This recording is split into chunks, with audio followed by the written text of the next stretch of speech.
Hello everyone, I am the Crime Teller, and I am here to help you today. I know you use this video to fall asleep, so before that, like the video and subscribe to the channel. Also, where are you from, and what time are you watching? Now get comfortable and relax. Case 1.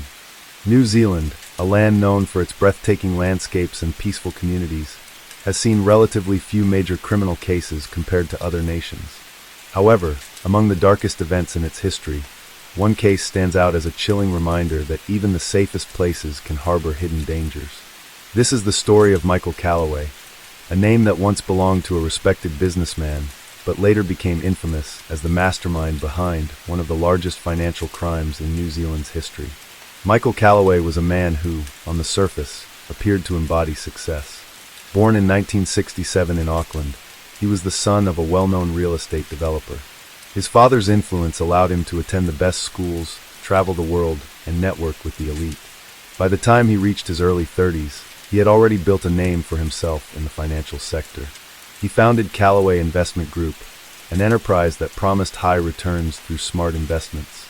His clients ranged from ordinary citizens hoping to secure their retirement to large corporations seeking strategic growth. His reputation for delivering consistent profits made him one of the most trusted financial figures in the country. But behind the polished image, Michael harbored a secret. He was not the financial genius people believed him to be. Instead of making legitimate investments, he was running what would later be revealed as one of the most sophisticated Ponzi schemes in New Zealand's history. He used new investors' money to pay off earlier clients, creating the illusion of success. As long as more money kept coming in, the scheme could continue. For nearly 15 years, he managed to avoid detection, growing his empire into a multi-billion-dollar operation. His lifestyle reflected his unchecked greed. He owned multiple luxury properties, drove expensive cars, and was frequently seen at exclusive social events. His ability to blend in with the elite made him untouchable in the eyes of law enforcement. He was generous in his philanthropy, donating millions to charities, funding scholarships, and even supporting public infrastructure projects. This further solidified his image as a selfless businessman, masking the true nature of his operations. Everything changed in 2013 when an economic downturn began exposing the cracks in his empire. Investors started requesting withdrawals en masse, expecting the same high returns they had been promised. The problem was there were no real profits, only an intricate web of transactions designed to cover up losses. As the pressure mounted, financial regulators began scrutinizing Callaway Investment Group more closely. Some employees, noticing irregularities in financial records, began to suspect fraud. Whispers spread through the industry, leading to increased media attention. The moment of reckoning came in early 2014 when a whistleblower, one of Callaway's former financial analysts, came forward with damning evidence. Leaked internal documents revealed that the firm had been fabricating profits for years. The authorities wasted no time. In a dramatic raid, law enforcement stormed Callaway's main office in Wellington. The once unshakable businessman was arrested on charges of fraud, money laundering, and financial deception. As investigators peeled back the layers of deception, the true scale of the crime became evident. Over 15,000 investors had lost their life savings, with losses estimated at over NZD 3.5 billion.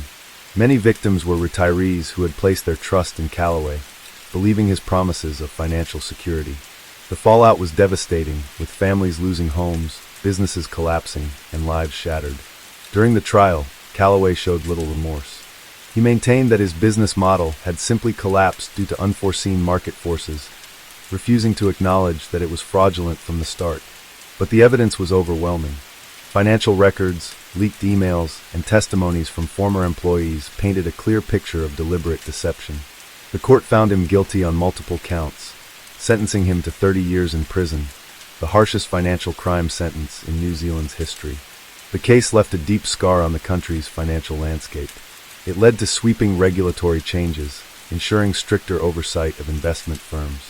But for the victims, no amount of reform could undo the damage. Many never recovered from their losses, forced to rebuild their lives from nothing. Callaway's name became synonymous with betrayal, a cautionary tale of unchecked ambition and the price of greed. Even behind bars, he remained defiant. Reports from prison indicated that he continued to see himself as a victim of circumstance, a fallen entrepreneur rather than a criminal. But for the thousands who suffered because of his actions, he would always be remembered as the man who shattered their trust in the pursuit of wealth. Michael Callaway sat in his penthouse office, staring at the Auckland skyline as the sun dipped below the horizon, casting golden light over the city. His empire stood tall, glass buildings bearing his name, accounts filled with millions, a lifestyle envied by many. But beneath the polished exterior of Callaway Investment Group lay a fragile foundation, a house of cards built on deceit. For 15 years, he had played the game masterfully, manipulating numbers, shifting funds, ensuring that no one could see the cracks forming beneath the surface. The financial world had hailed him as a genius, a man with an uncanny ability to turn even the most modest investments into fortune. Yet deep down, he knew that fortune was a mirage, an illusion crafted by the movement of money rather than the generation of real wealth. It had begun as an accident, a small deception to cover a poor investment choice. A single bad trade, hidden in the books, justified as a temporary setback. But the market had been unforgiving, and soon, one lie had required another. Before long, he found himself orchestrating an intricate web of transactions, robbing Peter to pay Paul, ensuring that withdrawals were covered by new investments rather than actual returns. His clients saw only success, their accounts showing numbers that climbed month after month. Few questioned the magic behind it, blinded by the promise of prosperity. Even those who had suspicions kept silent, unwilling to disrupt a system that, on the surface, appeared to be working. Wealth had bought him power, and power had shielded him. Government officials attended his gala events, shaking his hand, thanking him for his generous donations to public causes. He was a man who seemed to give more than he took, funding scholarships for underprivileged students, backing initiatives for economic growth. Every action was calculated, every move designed to solidify his position. If doubts ever arose, they were quickly drowned in a flood of philanthropy and influence. But as the years passed, the weight of his deception grew heavier. Keeping the illusion alive required ever larger sums of money, and the appetite of his investors was insatiable. Then came the market downer of 2013.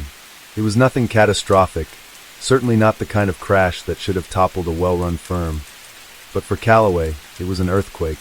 Investors, spooked by the sudden economic uncertainty, began demanding withdrawals. Not all at once, not in a panic, but in steady waves that sent tremors through his empire. He had enough reserves to cover the first round, and the second, but by the third, the numbers no longer aligned. His usual tricks, shuffling money between accounts, delaying payouts with bureaucratic excuses, were no longer enough. The pressure mounted with each passing week. His top executives began to notice discrepancies. Some were longtime loyalists who had reaped the benefits of Callaway's success, turning a blind eye to small irregularities. But others were younger, sharp-eyed professionals who had joined in recent years, eager to prove their worth. One in particular, Daniel MacArthur, a financial analyst fresh out of university, had been quietly piecing together inconsistencies. He had no intention of exposing his boss at first. In fact, he admired Callaway, his confidence, his brilliance, the effortless way he navigated high-stakes finance. But numbers didn't lie, and the deeper Daniel dug, the more he realized something was very wrong. In late 2013, Daniel submitted a confidential report to the Internal Compliance Department. The document outlined anomalies in fund transfers, inconsistencies in reported earnings, and unexplained gaps in the firm's financial statements. The compliance team, reluctant to challenge the man who had built the company, dismissed his concerns, insisting that Callaway himself had likely approved the irregularities for strategic reasons. But Daniel wasn't satisfied. He started keeping records, copying files, gathering evidence. And in early 2014, he made the decision that would change everything. He contacted a journalist. The exposé that followed sent shockwaves through New Zealand's financial sector. It was released in a high-profile investigative report, featuring leaked documents, insider testimony, and a scathing analysis of Callaway's fraudulent operations. The public, who had once viewed him as a financial savior, now saw him as a villain. Panic spread among investors. Hundreds flooded Callaway Investment Group's offices, demanding their money. But the accounts were empty. The withdrawals had been covered by new deposits for years, and now that the trust was broken, the entire system collapsed like a dam giving way under pressure. Law enforcement moved swiftly. A warrant was issued for Callaway's arrest, and in a dramatic sequence captured by news cameras, he was taken into custody outside his estate. He didn't resist. He didn't speak. The man who had once held the financial world in his grasp now stood in handcuffs, facing the consequences of his empire built on lies. As investigators dug into the company's records, the full scale of the fraud became clear. Over 15,000 victims, billions of dollars lost, retirement funds drained, family savings wiped out. Some victims were elderly couples who had entrusted their life savings to Callaway, believing they were securing their future. Others were young professionals, drawn in by the promise of financial freedom. The human cost was devastating. In the months that followed, stories emerged of ruined lives. Families forced to sell their homes, businesses collapsing, dreams shattered. At his trial, Callaway remained composed. He wore the same expensive suits, carried himself with the same confidence, as if he were merely attending another business meeting. He refused to acknowledge his guilt, claiming that his firm had been a victim of economic instability rather than outright fraud. But the evidence was undeniable. Witness after witness took the stand, painting a picture of a man who had knowingly and deliberately orchestrated a scheme of unprecedented scale. Former employees testified against him, their voices filled with regret. Some admitted they had suspected wrongdoing, but had been too afraid to speak out. Others confessed to being complicit, assisting in fabricating reports, shifting funds, maintaining the illusion. The judge's ruling was swift and severe. 30 years in prison, the harshest financial crime sentence in New Zealand's history. The courtroom erupted in a mix of relief and outrage. Some victims felt justice had been served. Others believed no sentence could undo the damage he had caused. As Callaway was led away in chains, the man who had once stood atop New Zealand's financial world now faced a future of concrete walls and steel bars. The aftermath of the case reshaped the financial industry. Stricter regulations were introduced, oversight was increased, and new safeguards were put in place to prevent such a scheme from ever happening again. But for many, the wounds remained. Some victims never recovered financially, forced to rebuild their lives from the ground up. Others carried the emotional scars of betrayal, struggling to trust financial institutions ever again. As for Michael Callaway, he faded into obscurity. Occasionally, his name would resurface in news reports about financial fraud, a cautionary tale of unchecked ambition. In prison, he was just another inmate, stripped of the power and prestige he had once wielded. Those who had once admired him now spoke his name with bitterness, a reminder of the dangers of greed and the high cost of deception. And so his story became a lesson, a warning that even the most powerful can fall, that wealth built on lies will eventually crumble. The towers that bore his name were sold, his assets liquidated, his legacy erased. In the end, all that remained was the memory of a man who had promised fortune but delivered ruin, a shadow cast over New Zealand's financial history, never to be forgotten. The months following Michael Callaway's conviction were a whirlwind of legal proceedings, asset liquidations, and endless media coverage dissecting every aspect of his downfall. His properties, sprawling estates with oceanfront views, penthouse apartments in Auckland's most elite districts, private villas in Queenstown, were all seized and auctioned off, the funds distributed in a futile attempt to repay the victims. But the numbers didn't add up. The money was gone, funneled through offshore accounts, lost in risky trades, or simply spent in ways that would never be recovered. For many, the meager restitution they received was a cruel joke, pennies compared to the life savings they had entrusted to him. But beyond the financial wreckage, there was something deeper, a collective sense of betrayal, a fracture in the country's trust. Callaway hadn't just stolen money. He had stolen futures, shattered dreams, and rewritten the stories of thousands of people who had believed in him. Retirees who had once planned to travel the world now faced the prospect of working into their 70s. Families who had hoped to buy homes for their children now found themselves scraping to get by. Charities he had once lavished with donations now questioned whether they had unknowingly been complicit in laundering stolen wealth. The media, relentless in their pursuit of every angle, kept the story alive long after Callaway's sentencing. Documentaries aired, analyzing the rise and fall of his empire. Investigative journalists tracked down former employees, investors, and even Callaway's distant relatives, searching for some insight into how a man who had once been a pillar of the community had become New Zealand's most notorious financial criminal. Some painted him as a calculating villain, devoid of remorse. Others, particularly those who had worked closely with him, described a man who had started with good intentions, but had been consumed by the weight of his own deception. In prison, Callaway remained an enigma.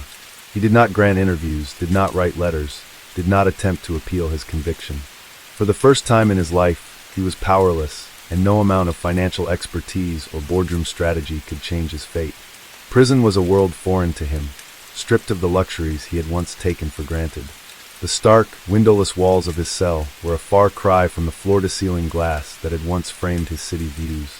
The rigid schedules, the impersonal uniforms, the constant scrutiny, these were things he had never experienced before. At first, he carried himself with the same quiet arrogance that had once defined him, expecting deference, believing that even here, in this place, he could maintain some measure of control. But prison had no room for men like Michael Callaway. Here, wealth meant nothing. Status meant nothing. He was just another inmate, another number, another story whispered among the guards and prisoners. The first few weeks were a shock to his system. He had never known what it meant to wait in line for food, to be locked away at night with nothing but the sound of breathing from the other cells. He had never been spoken to with disdain, never been treated as if he were insignificant. It wasn't long before the reality of his situation set in. The once proud tycoon, who had walked through the halls of financial institutions with confidence, now walked the prison corridors with his head slightly lower, his shoulders less squared. The arrogance that had once been his shield eroded under the weight of his new existence. He tried, at first, to maintain a sense of routine. He read books, legal textbooks, economic analyses, anything to keep his mind occupied. He worked out, attempting to preserve the image of control. But none of it could change what had already been done.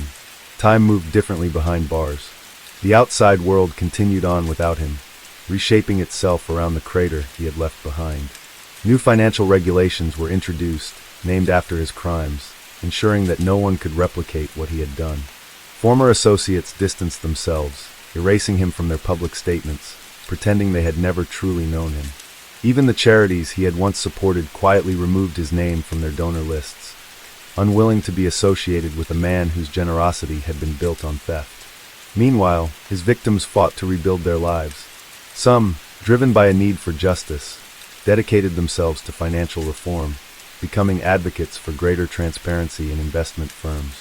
Others struggled in silence, too ashamed to admit that they had been deceived, retreating into quiet suffering. A few, those who had lost everything, never recovered at all. Stories surfaced of elderly couples forced into public housing, of once successful entrepreneurs now working minimum wage jobs just to survive. The human cost of Callaway's actions could not be measured in numbers alone. Years passed. The world forgot Michael Callaway, except in financial textbooks and cautionary tales. He became a ghost, his name spoken only in classrooms dissecting financial fraud, in courtrooms prosecuting new cases, in whispered conversations among those who had once known him. His empire was gone, his wealth scattered, his legacy tarnished beyond repair. Inside the prison walls, he remained, no longer the master of deception, no longer the man who could bend the market to his will. Just another prisoner, counting the days, watching as the world moved on without him. The years inside passed in a slow, suffocating rhythm, each day blending into the next, marked only by the small, repetitive rituals of prison life. The clatter of metal trays at mealtime, the distant echoes of footsteps in the corridors, the occasional outbursts from other inmates breaking the monotony. This was all that remained of Michael Callaway's world.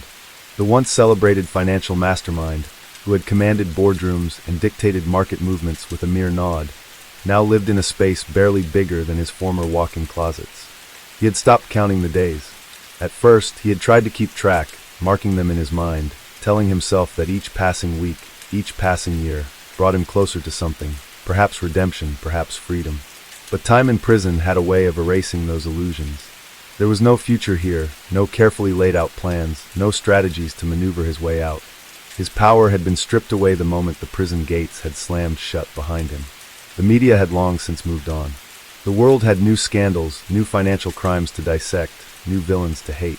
Occasionally, his name resurfaced in an article, usually as a reference point in discussions about regulatory failures or in retrospectives about the greatest fraudsters in history.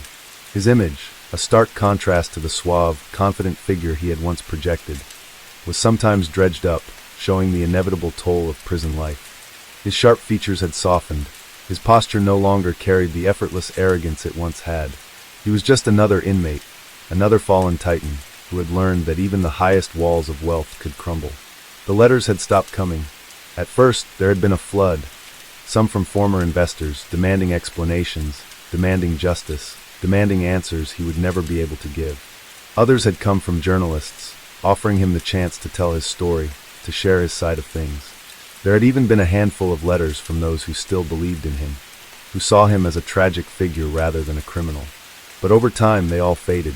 No one wrote to him anymore. No one cared what Michael Callaway thought or felt.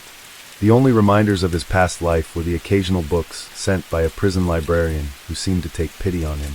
They weren't the financial analyses or economic journals he once devoured, but instead novels, stories of downfall and redemption, of men who had built empires only to lose them. He read them at first with disinterest, then with quiet resignation. There was something poetic about it, he supposed, that he now spent his days consuming the very narratives he had once dismissed as fiction. But even literature couldn't drown out the memories. Late at night, when the prison was silent, he would find himself haunted by the echoes of the past.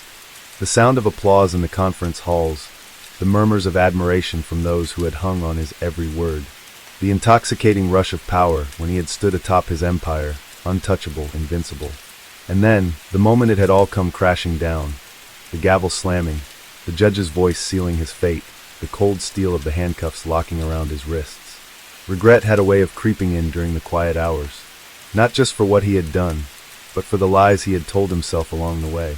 There had been a time when he truly believed he was untouchable, that he could keep the illusion going forever, that he could outmaneuver anyone who dared to question him. He had convinced himself that he was different from the others, that he was smarter, more capable, that the rules did not apply to him. But in the end, the rules had caught up. They always did. The world outside continued without him, reshaping itself in ways he would never fully understand. The financial sector, once his playground, had moved forward, new names rising to replace his, new strategies evolving in response to the loopholes he had exploited. His former colleagues had distanced themselves, reinventing their careers, rewriting their histories to erase any trace of their association with him. And then there were the victims, people whose lives had been irrevocably changed by his actions. He often wondered about them in the dead of night. The retirees who had lost everything, the families who had been forced to start over, the students who had watched their education funds disappear. Did they still curse his name? Did they still dream of justice, of revenge? Or had they too moved on, leaving him behind in the past where he belonged? He would never know. And perhaps that was the greatest punishment of all. Not the prison walls, not the loss of wealth or power, but the knowledge that, in the end, he had become nothing more than a cautionary tale, a name whispered in finance classes, a story told to warn others of the dangers of unchecked ambition. There was no redemption for Michael Callaway. No second chance, no dramatic comeback. There was only time, stretching out before him in endless, empty years, until eventually, he too would fade into history, forgotten by the world he had once ruled. The years continued to pass in the same relentless, suffocating rhythm.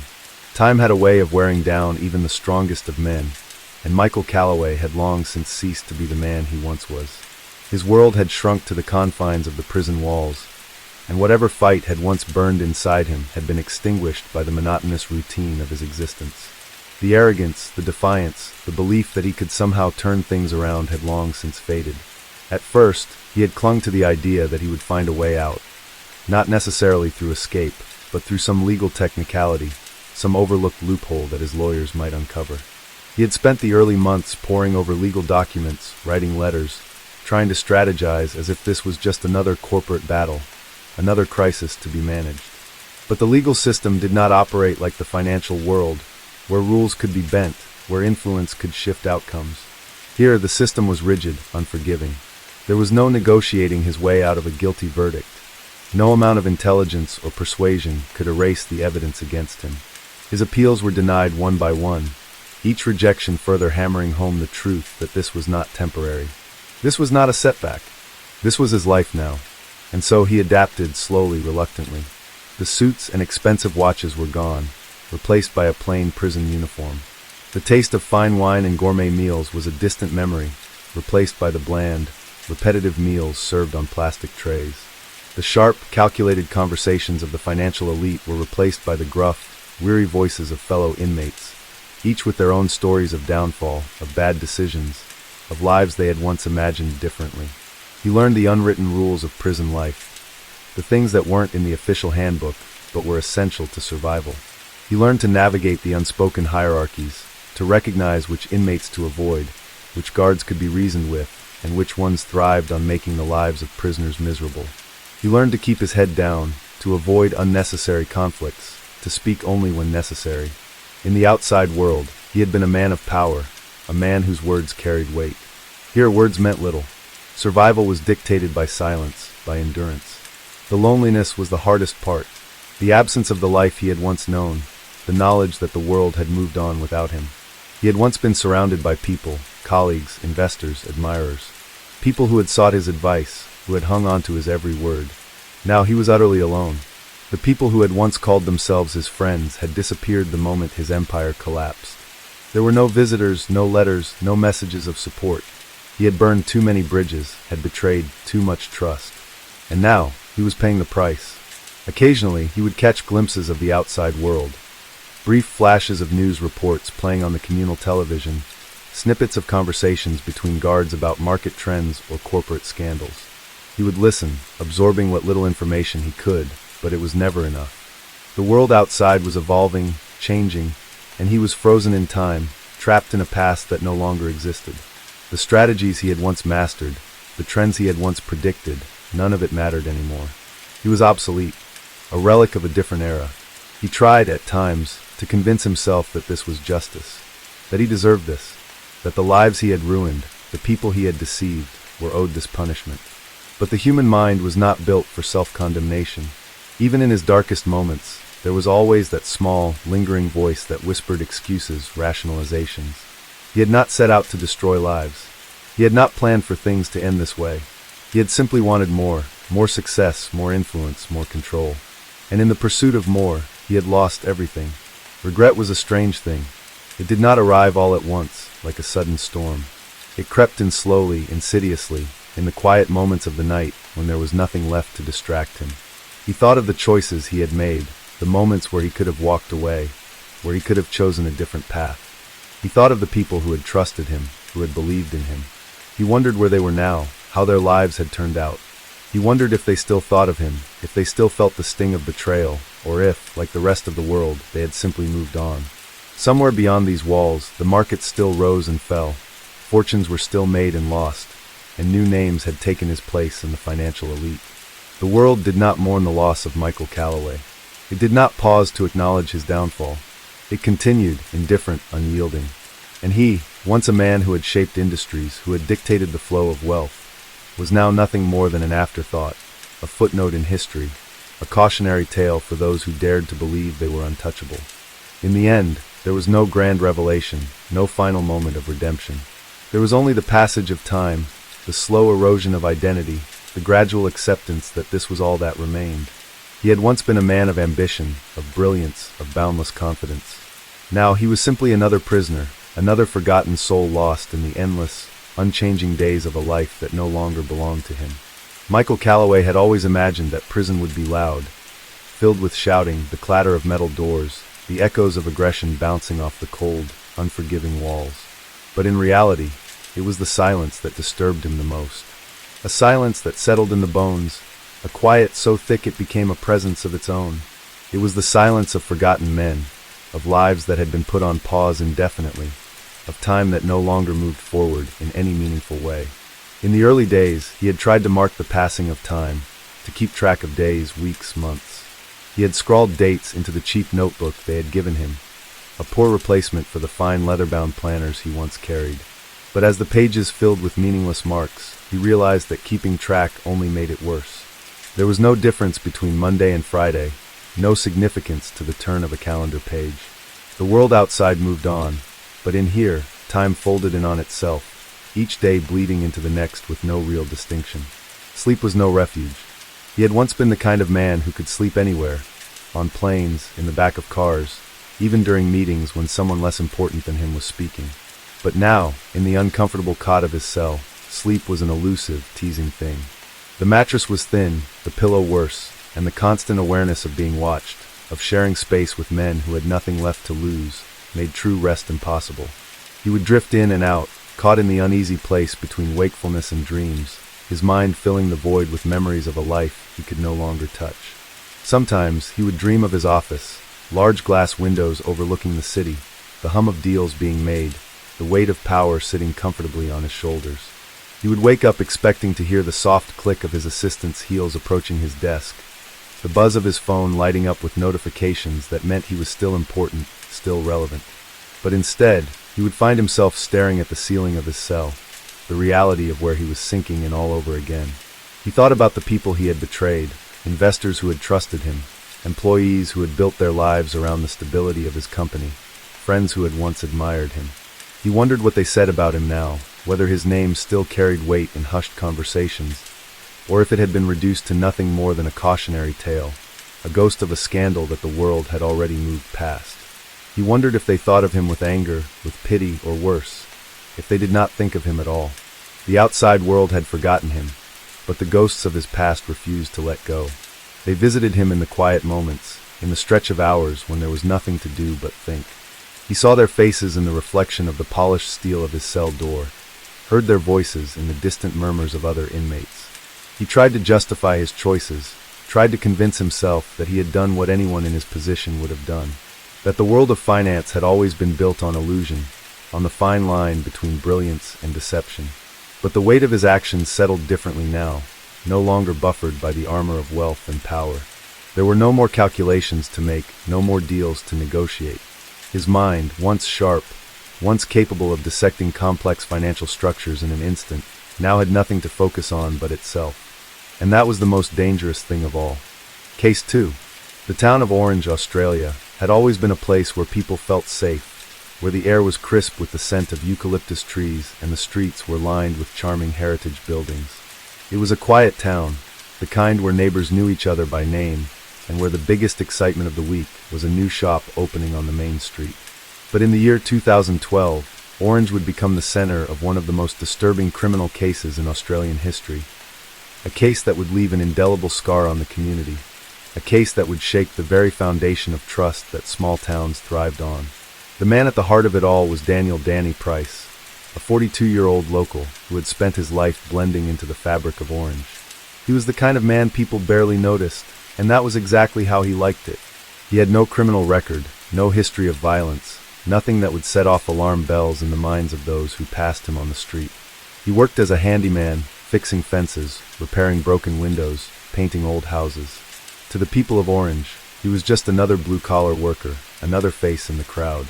But there was another side to Danny, one that no one had ever seen. Beneath his quiet demeanor, beneath the dust-stained overalls and the calloused hands, was a man whose mind was slowly unraveling. He had always been a drifter, never staying in one place for too long, always moving from job to job, house to house. He never spoke much about his past, never let anyone get too close. And perhaps, if anyone had looked a little deeper, they would have seen the cracks in the facade. Danny lived alone in a small, run-down house on the outskirts of town. It was a place that looked abandoned, with overgrown weeds snaking through the cracks in the driveway, and a sagging front porch that seemed to groan under the weight of time. Few people had ever been inside, and those who had never stayed long. There was something about the house that made people uneasy, something about the way the windows were always covered, the way the air inside felt thick, heavy. For years, Danny had been harboring a secret that would only come to light when police, responding to a missing persons report, forced their way into his home on a cold winter morning in June 2012. What they found inside would send shockwaves through the town, through the country, through the world. It was a crime so calculated, so methodically executed, that it defied comprehension. The first thing the officers noticed was the smell. It was a stench that clung to the walls, to the very air itself, a mix of decay, mold, and something else, something metallic. As they moved deeper into the house, stepping over piles of old newspapers and discarded clothing, they found the first of many horrors. In the back room, in a space no larger than a closet, they found the remains of two people, both reported missing months earlier. Their bodies were wrapped in plastic, stacked like forgotten possessions. But that was just the beginning. As they continued their search, they uncovered more remains, more evidence of a crime that had gone undetected for far too long. Danny Price was no ordinary handyman. He was a predator, a collector of lives. And for years, he had managed to operate in the shadows, unnoticed, unseen. But now, his secrets were spilling out into the light, revealing a darkness that no one in Orange had ever imagined. As the news of Daniel Price's crime spread through Orange, the town found itself in a state of shock, disbelief, and horror. This was not the kind of place where such things happened. The people of Orange prided themselves on their strong sense of community, their trust in one another. But now that trust had been shattered. People who had once walked the streets without fear now double-checked their locks at night. Parents who had once let their children roam freely in the parks now held them close. The town, once a peaceful refuge, had become a place of whispered conversations and darting eyes, as if the darkness that had lurked unseen for so long still lingered in the air. The investigation into Danny's crimes quickly escalated into one of the most extensive forensic examinations in Australian history. His house was no longer just a crime scene. It was a labyrinth of horror, a puzzle of unspeakable brutality that the police struggled to piece together. Every room, every corner of that decaying house seemed to hold another piece of the story, another glimpse into the twisted mind of the man they had so easily overlooked for years. The evidence suggested that Danny had been operating in silence for nearly a decade, his crimes carefully hidden beneath the mundane routine of his life. The more investigators uncovered, the more chilling the case became. It was not just about the bodies they had found, though that alone was horrifying enough. It was about the meticulous way in which he had selected his victims, the methodical approach he had taken to their suffering. They were all drifters, people with few ties, few connections, men and women who had come to Orange in search of work, of a fresh start, of something better. Some were backpackers passing through, hitchhiking their way across the country, while others were locals who had fallen on hard times. They were people who, for the most part, would not be immediately missed, whose disappearances could be easily dismissed as simply moving on to the next town. But Danny had not just taken them. He had studied them, watched them, waited for the right moment. In his house, police found a collection of journals, detailed notes about each of his victims, where he had first seen them, what they had been wearing, how they had spoken. He wrote about their habits, their movements, their fears. It was as if he had been crafting stories about them in his mind long, before he ever made them a part of his dark reality. Some of the journals contained sketches, eerie renderings of faces that would later match missing persons reports. Others contained cryptic messages, phrases that made little sense at first, but, when read in the context of what they had discovered, painted a picture of a man who saw himself as something more than just a killer. He saw himself as an artist, sculpting tragedy in flesh and bone. In one particularly disturbing discovery, police found a hidden basement beneath the house, a room that had never been mentioned in any of the official records of the property. The door to the basement was concealed beneath an old rug, and the only way to open it was through a complex system of pulleys hidden in the wall. When officers finally managed to pry it open, they were met with the sight of a space so perfectly constructed for its sinister purpose that it was clear this had been years in the making. The walls were lined with soundproofing material, ensuring that no screams would ever escape. The room was filled with tools, restraints, and a single wooden chair in the center, its armrests worn smooth from use. It was here that Danny had carried out the worst of his crimes, and as forensic teams combed through the space, they began to uncover the full extent of his depravity. Bloodstains, long since dried, marred the concrete floor. Scraps of fabric, torn from clothing, were found in the corners. And on a rusted metal tray, investigators found something that would haunt them for the rest of their careers. Small trinkets, keepsakes taken from each of his victims. A bracelet, a ring, a lock of hair. Each item represented a life that had been stolen, a person who had suffered in that room, alone and unseen. The question that loomed over everyone's mind was the same. How had this gone unnoticed for so long? How had a man like Danny Price managed to walk among them, unnoticed, unchallenged? The truth was unsettling. It was because he had been ordinary. He had never drawn attention to himself, never given anyone a reason to suspect him. He had lived a life of quiet anonymity, blending so seamlessly into the background that no one had ever thought to look closer. And in that anonymity, he had thrived. But now, his secrets were laid bare, and the town of Orange would never be the same again. The trust that had once defined this small, close-knit community was gone, replaced by a lingering sense of unease. No one wanted to admit it, but deep down they all wondered the same thing. If someone like Danny Price had been able to exist among them unnoticed, how many others were out there, waiting in the shadows? As the forensic team meticulously combed through Danny Price's house, the weight of their discoveries pressed heavily upon them. The darkened basement, filled with its macabre remnants, was only the beginning. Investigators found hidden compartments within the walls, some containing personal belongings of the victims, others revealing disturbing evidence of Price's calculated cruelty. Each room, each corner of the house, whispered stories of unimaginable suffering, each item left behind a testament to the horrors that had taken place within those walls. The journals, stacked neatly in a locked cabinet, provided the most chilling insight into Price's mind. There were dozens of them, each meticulously filled with notes, sketches, and observations. He had written about his victims as if they were subjects in a scientific study, chronicling their movements, their habits, and their eventual demise. He described their fear in unsettling detail, noting their reactions to pain, their attempts to reason with him, their final, desperate pleas. But what disturbed investigators the most was the cold, detached manner in which he wrote about them. There was no remorse, no emotion, only a clinical, almost obsessive fascination with the suffering he inflicted. It became clear that Price had not simply been a man who gave in to dark urges. He had been a predator, methodical and patient. He had stalked his victims with the precision of a hunter, selecting them based on their vulnerabilities, their lack of strong social ties, their ability to disappear without raising suspicion. He had taken his time, ensuring that every aspect of his crimes was controlled, leaving as little evidence as possible. And he had succeeded, until now. Further investigation into his past revealed unsettling truths. Price had been a drifter in his early years, moving from town to town across Australia, taking on odd jobs, and never staying in one place for too long. He had no close friends, no family to speak of, no lasting relationships. He was a ghost, existing on the fringes of society, unnoticed and unremarkable. But as police looked deeper, they found patterns, disappearances that coincided with his movements, missing persons cases that had never been solved. It soon became evident that the bodies found in his backyard were only a fraction of the lives he had taken. There were likely many more, scattered across different towns and cities, their fates unknown. He had been doing this for years, perfecting his methods, refining his techniques. The discovery of his house was not the beginning of his story. It was merely the end of a long, hidden reign of terror. But even with the overwhelming evidence against him, Price refused to speak. During interrogations, he remained silent, his expression blank. He did not deny the accusations, nor did he offer any explanations.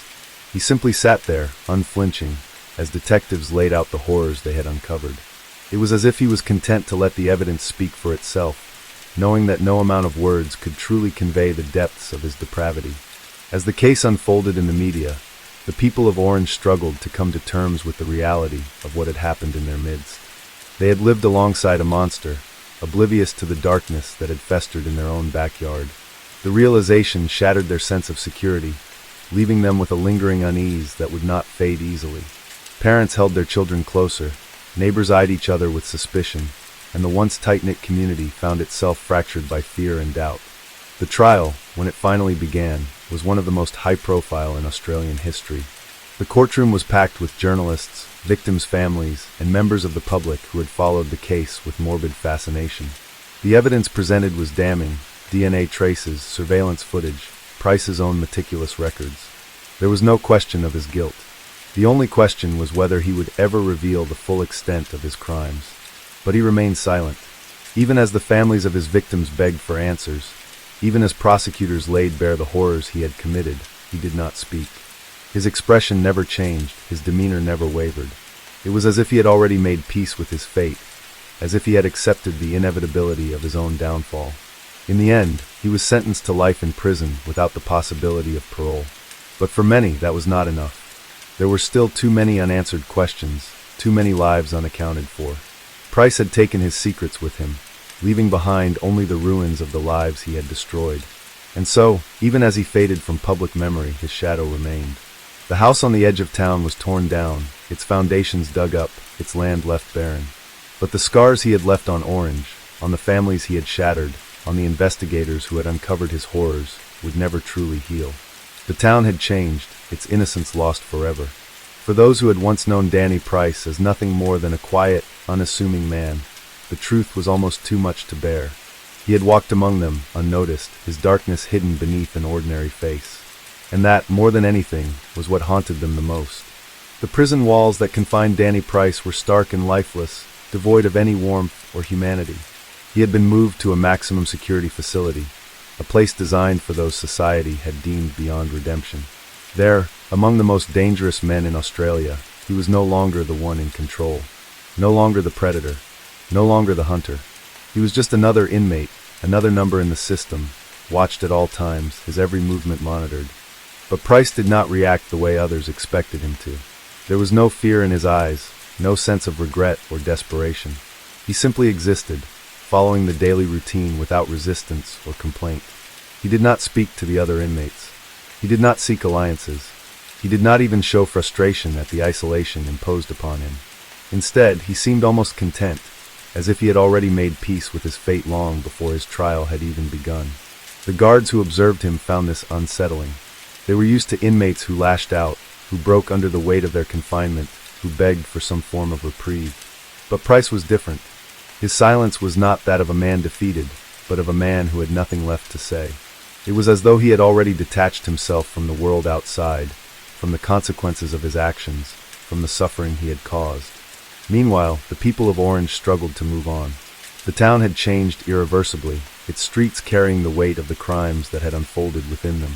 The house where Price had lived was gone, demolished as if erasing it from existence could somehow erase the memories of what had transpired there. But the land remained barren, untouched, as if the soil itself rejected the idea of new life growing upon it. No one wanted to build there. No one wanted to live near it. It became a place of whispers, of uneasy glances, of hurried footsteps. For the families of the victims, closure was an elusive concept. Price had taken their loved ones from them in ways that defied comprehension, and though he was behind bars, the pain he had inflicted did not fade. The finality of his life sentence did little to fill the void left by those who would never return. There were still too many unanswered questions, too many gaps in the timeline, too many bodies unaccounted for. Law enforcement continued their investigations, scouring records, revisiting cold cases, retracing Price's steps across the country. The evidence found in his journal suggested that the number of his victims far exceeded those discovered in his backyard. There were names that did not match any known cases, descriptions of individuals who had seemingly vanished without a trace. Some of the locations he mentioned in his writings led to renewed searches in remote areas, abandoned buildings, stretches of wilderness where the missing might still lie undiscovered.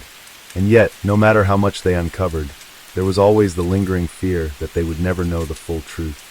Price had been meticulous, calculating. He had taken measures to ensure that much of what he had done would never be found. He had spent years perfecting his ability to disappear into the background, to operate unseen, to erase the existence of those he chose to take. The psychological impact of his crimes extended far beyond his immediate victims. The people who had once known him, or thought they had known him, grappled with the reality of his true nature. Former neighbors questioned their own judgment, wondering how they could have lived so close to a man capable of such horrors without ever suspecting a thing. Those who had once exchanged casual pleasantries with him in passing now recoiled at the memory, sickened by the thought that they had unknowingly spoken to a murderer. Even those who had only followed the case from afar were affected. Stories like this left scars on entire communities, reminding people of the fragility of safety, of the darkness that could lurk behind the most unassuming facades. It was no longer just a crime story. It was a warning, a haunting reminder that monsters did not always look like monsters. As time passed, Price remained an enigma. He did not appeal his sentence. He did not seek attention. He did not give interviews. He remained in his cell, existing in the same silence he had carried with him from the moment of his arrest. Some believed he took satisfaction in knowing that there were still secrets buried in the world, still mysteries that only he held the answers to. Others suspected that he had simply lost interest in the game once he had been caught, as if the thrill of control had faded the moment he no longer held power over others. But despite his silence, the investigation did not stop. The Australian authorities, along with specialists in forensic psychology and criminal profiling, continued to dissect every piece of evidence, searching for patterns, for overlooked details, for anything that might lead them to the missing. Some of the missing persons cases connected to him stretched back decades, and the sheer scale of his movements made tracking every possible crime an immense challenge. Investigators reached out to law enforcement in other countries, particularly those Price had visited in his younger years, to see if similar disappearances had occurred abroad. They found that in some places he had left no trace, but in others there were unsettling similarities to his known crimes, unsolved cases that mirrored his methods, victims whose profiles matched those he had written about. Even in death, Danny Price would not be forgotten. His name would be studied in criminology courses, analyzed in psychological profiles, discussed in true crime documentaries. But for those who had lost loved ones to his darkness, he was not just a case study, not just a name in a textbook.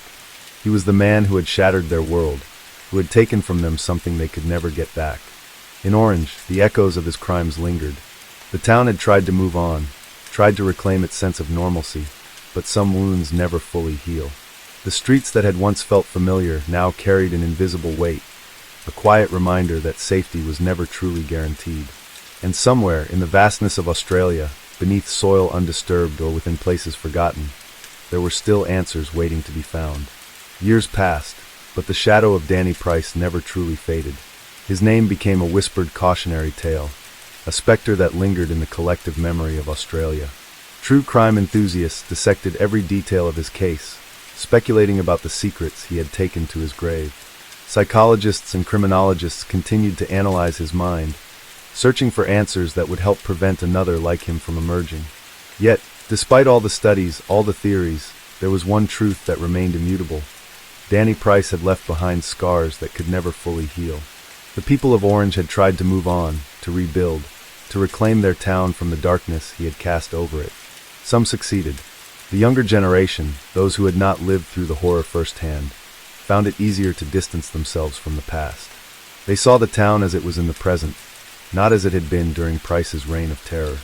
But for those who had been there, for those who had lost loved ones or had lived in fear, the wounds remained just beneath the surface. Some people left, unable to bear the weight of what had happened. They packed up their lives and moved to distant cities, seeking a fresh start where they would no longer have to walk the same streets Price had once walked, no longer have to pass by the empty lot where his house had stood. Others stayed, determined to reclaim their home, refusing to let the memory of a murderer drive them away.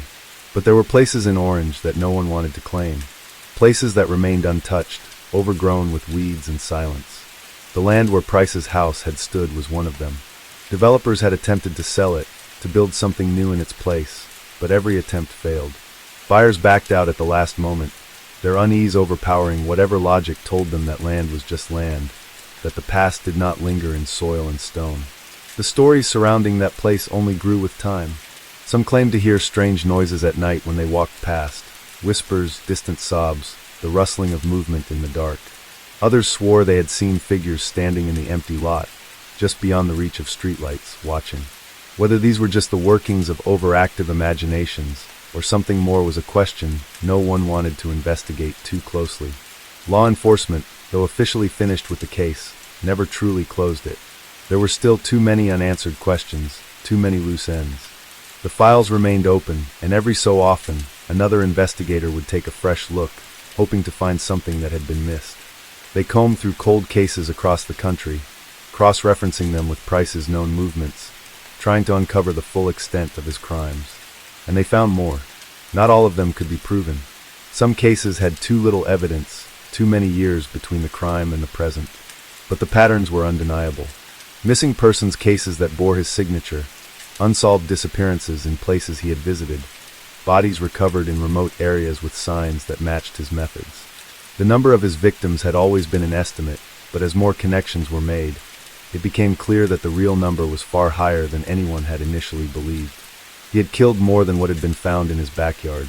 He had killed across states, across years, slipping through the cracks, leaving only traces behind. Families of the missing were contacted, given the grim possibility that their loved ones had fallen prey to him. For some, it was an answer they had been waiting for, even if it was not the answer they had hoped to receive.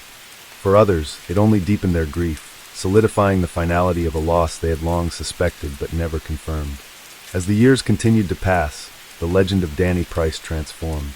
He became more than just a murderer in the annals of Australian crime. He became a symbol of fear, of the unseen dangers lurking beneath the surface of everyday life. True crime books were written about him. Documentaries were filmed. Psychological studies examined his behaviors, his upbringing, his lack of remorse. Some painted him as a born predator, someone whose darkness had always been there, waiting for the right moment to emerge. Others speculated about environmental factors, about the moments that might have shaped him into what he became.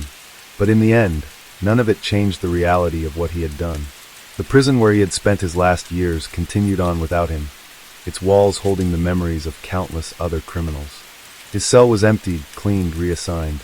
The guards who had watched over him moved on to other inmates, other cases. Yet every so often, his name would surface again, whispered among those who had followed his case, appearing in new discoveries of bodies linked to him, discussed in academic circles as an example of the depths of human depravity. And somewhere, perhaps buried deep in the wilderness, beneath the shifting sands of time, there were still secrets left unfound. Decades passed, and yet, in the corners of Australia's criminal history, Danny Price's name never truly faded. His case remained an enigma, a tangled web of horror that continued to haunt those who had lived through it. For many, he was just a figure in the pages of history, a cautionary tale of unchecked evil. But for others, the families of the victims, the officers who had hunted him, the journalists who had chronicled his crimes, his shadow still lingered in ways the public could never fully grasp. The town of Orange, despite its best efforts, was never quite the same. There were those who tried to erase him from memory, to push forward, to insist that Price was an anomaly, and that the town should not be defined by a monster who once walked its streets. Businesses continued to thrive, families continued to build their lives, and new generations grew up knowing his name only through hushed conversations between their parents or the occasional news special.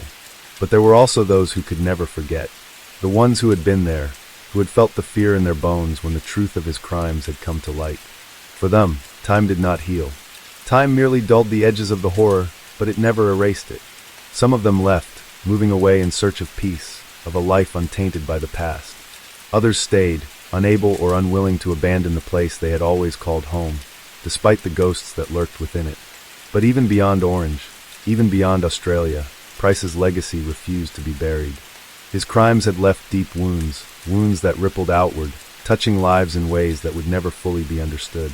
The families of his victims, some of whom had never even known their loved ones had fallen prey to him until years after his death, were left with questions that could never be answered.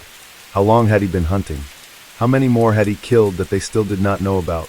Even in death, he was a puzzle that refused to be solved. Law enforcement, despite officially closing the case, never truly abandoned it. Detectives and criminal analysts, some too young to have been part of the original investigation, still combed through cold cases, still compared unsolved murders and disappearances to the known patterns of Price's killings. And they continued to find connections. Each discovery, though bringing a measure of closure to some, only deepened the mystery for others. New names were added to the growing list of his suspected victims, names of people who had vanished decades ago, their fates unknown until now. Their families, after years of uncertainty, finally had answers. But answers did not always bring peace. Some wanted justice, but how could justice be served on a man already long dead? Some wanted to understand, to know what had driven him to do the things he did. But understanding Price meant looking into a darkness that most people would rather turn away from. And some, even after all this time, still feared him. There were those who believed he had not acted alone. Rumors persisted, whispers of accomplices who had never been caught, of others who had helped him in ways small or large. Some speculated that Price had not worked in isolation, that his crimes had been part of something larger, something hidden. But whether these theories were based on truth or paranoia, no one could say for certain. The land where his house had once stood remained untouched. No one wanted it. No developers would build on it. No one would buy it.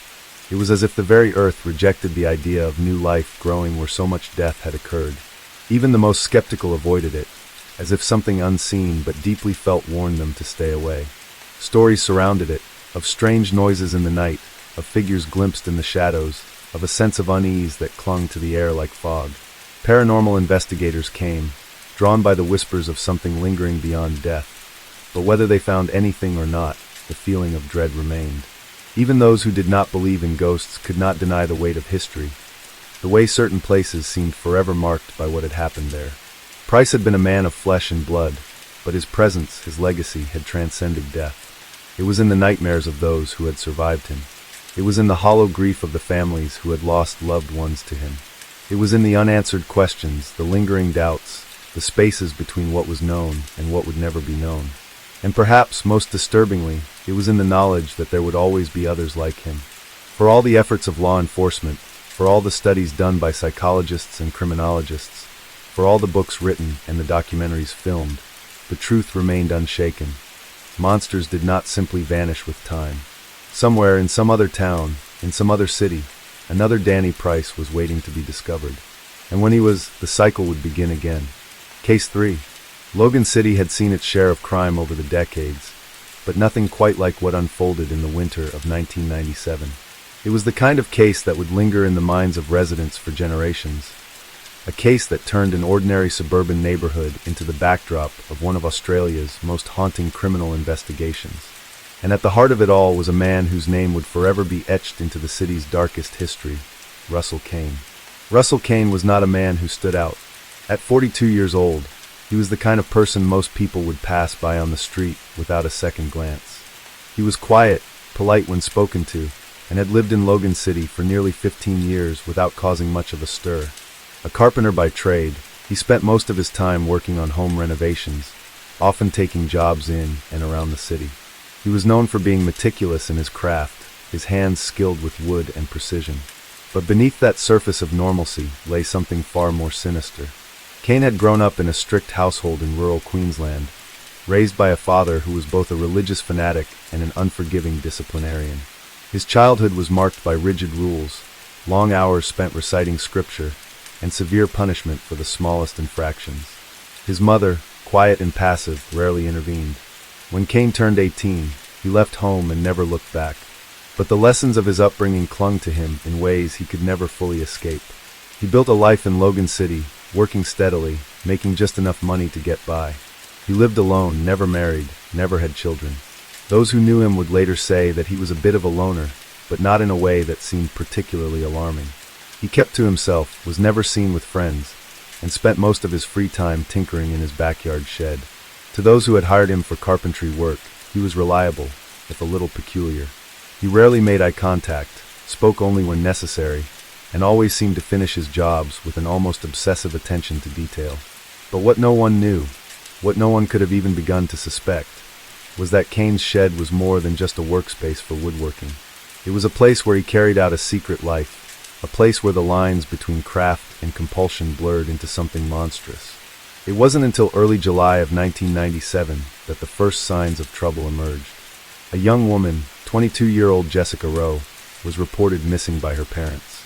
She had last been seen leaving a friend's house in Logan City, a route that should have taken her no more than 20 minutes to walk home. But she never arrived. In the days that followed, search efforts were launched. Flyers were posted across the city. Friends and family pleaded for any information, but no trace of her was found. Weeks passed, then another disappearance. 34-year-old Daniel Mercer, a truck driver making his usual route through Logan City, failed to return home one evening. His wife called his workplace, only to be told that he had finished his shift and left on time. His truck was later found abandoned on the outskirts of the city, keys still in the ignition, but he was nowhere to be found. Panic began to spread. 2 disappearances in such a short span of time, both individuals vanishing without a trace. Theories swirled, but police had little to work with. There were no signs of struggle, no indications of where they might have gone. And then, nearly 3 months after Jessica Rowe had gone missing, the first breakthrough came. But it was not the kind of discovery anyone had hoped for. A group of hikers, trekking through a heavily wooded area just beyond Logan City, stumbled upon something unusual.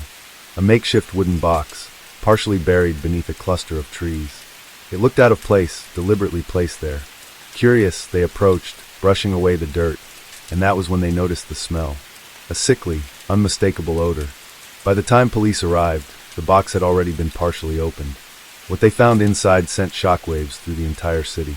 Jessica Rowe's remains were carefully placed inside, her body wrapped in cloth. But what truly horrified investigators was the condition of her remains. Her arms and legs had been bound with an intricate series of knots, and markings on her skin suggested she had been held captive for days, possibly weeks, before her death. There were signs of malnourishment, dehydration, and something else that sent shivers through even the most seasoned officers. There were patterns, deliberate carvings on her skin, symbols that had been carefully etched with precision. This was no ordinary crime. This was something calculated, ritualistic. With a confirmed homicide now on their hands, the Logan City police intensified their efforts. They re-examined missing persons reports, combed through Jessica Rowe's known whereabouts and began interviewing anyone who might have seen her the night she vanished. But leads were scarce. It wasn't until they cross-referenced her last known location with past crime reports that they found something unusual, something that, at first glance, seemed unrelated. A report from nearly 5 years earlier, filed by a woman who claimed she had been followed while walking home. She described a man, someone she couldn't fully identify, but she remembered one thing clearly. The man had been carrying a small wooden carving. It was an odd detail, one that might have been dismissed if not for what investigators found next.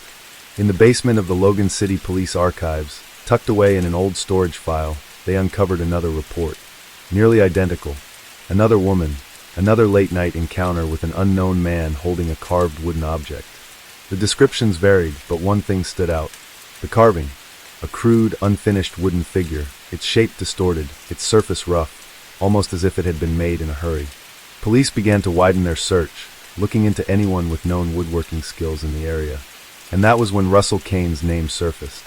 Police began scrutinizing Russell Kane's background, looking for any connection between him and the victims. At first glance, nothing seemed unusual. He had never been arrested. No complaints had been filed against him.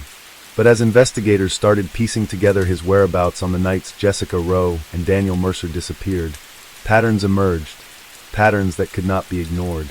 Kane's carpentry jobs often took him all over Logan City. He worked in homes, businesses, and even did occasional repairs at community centers.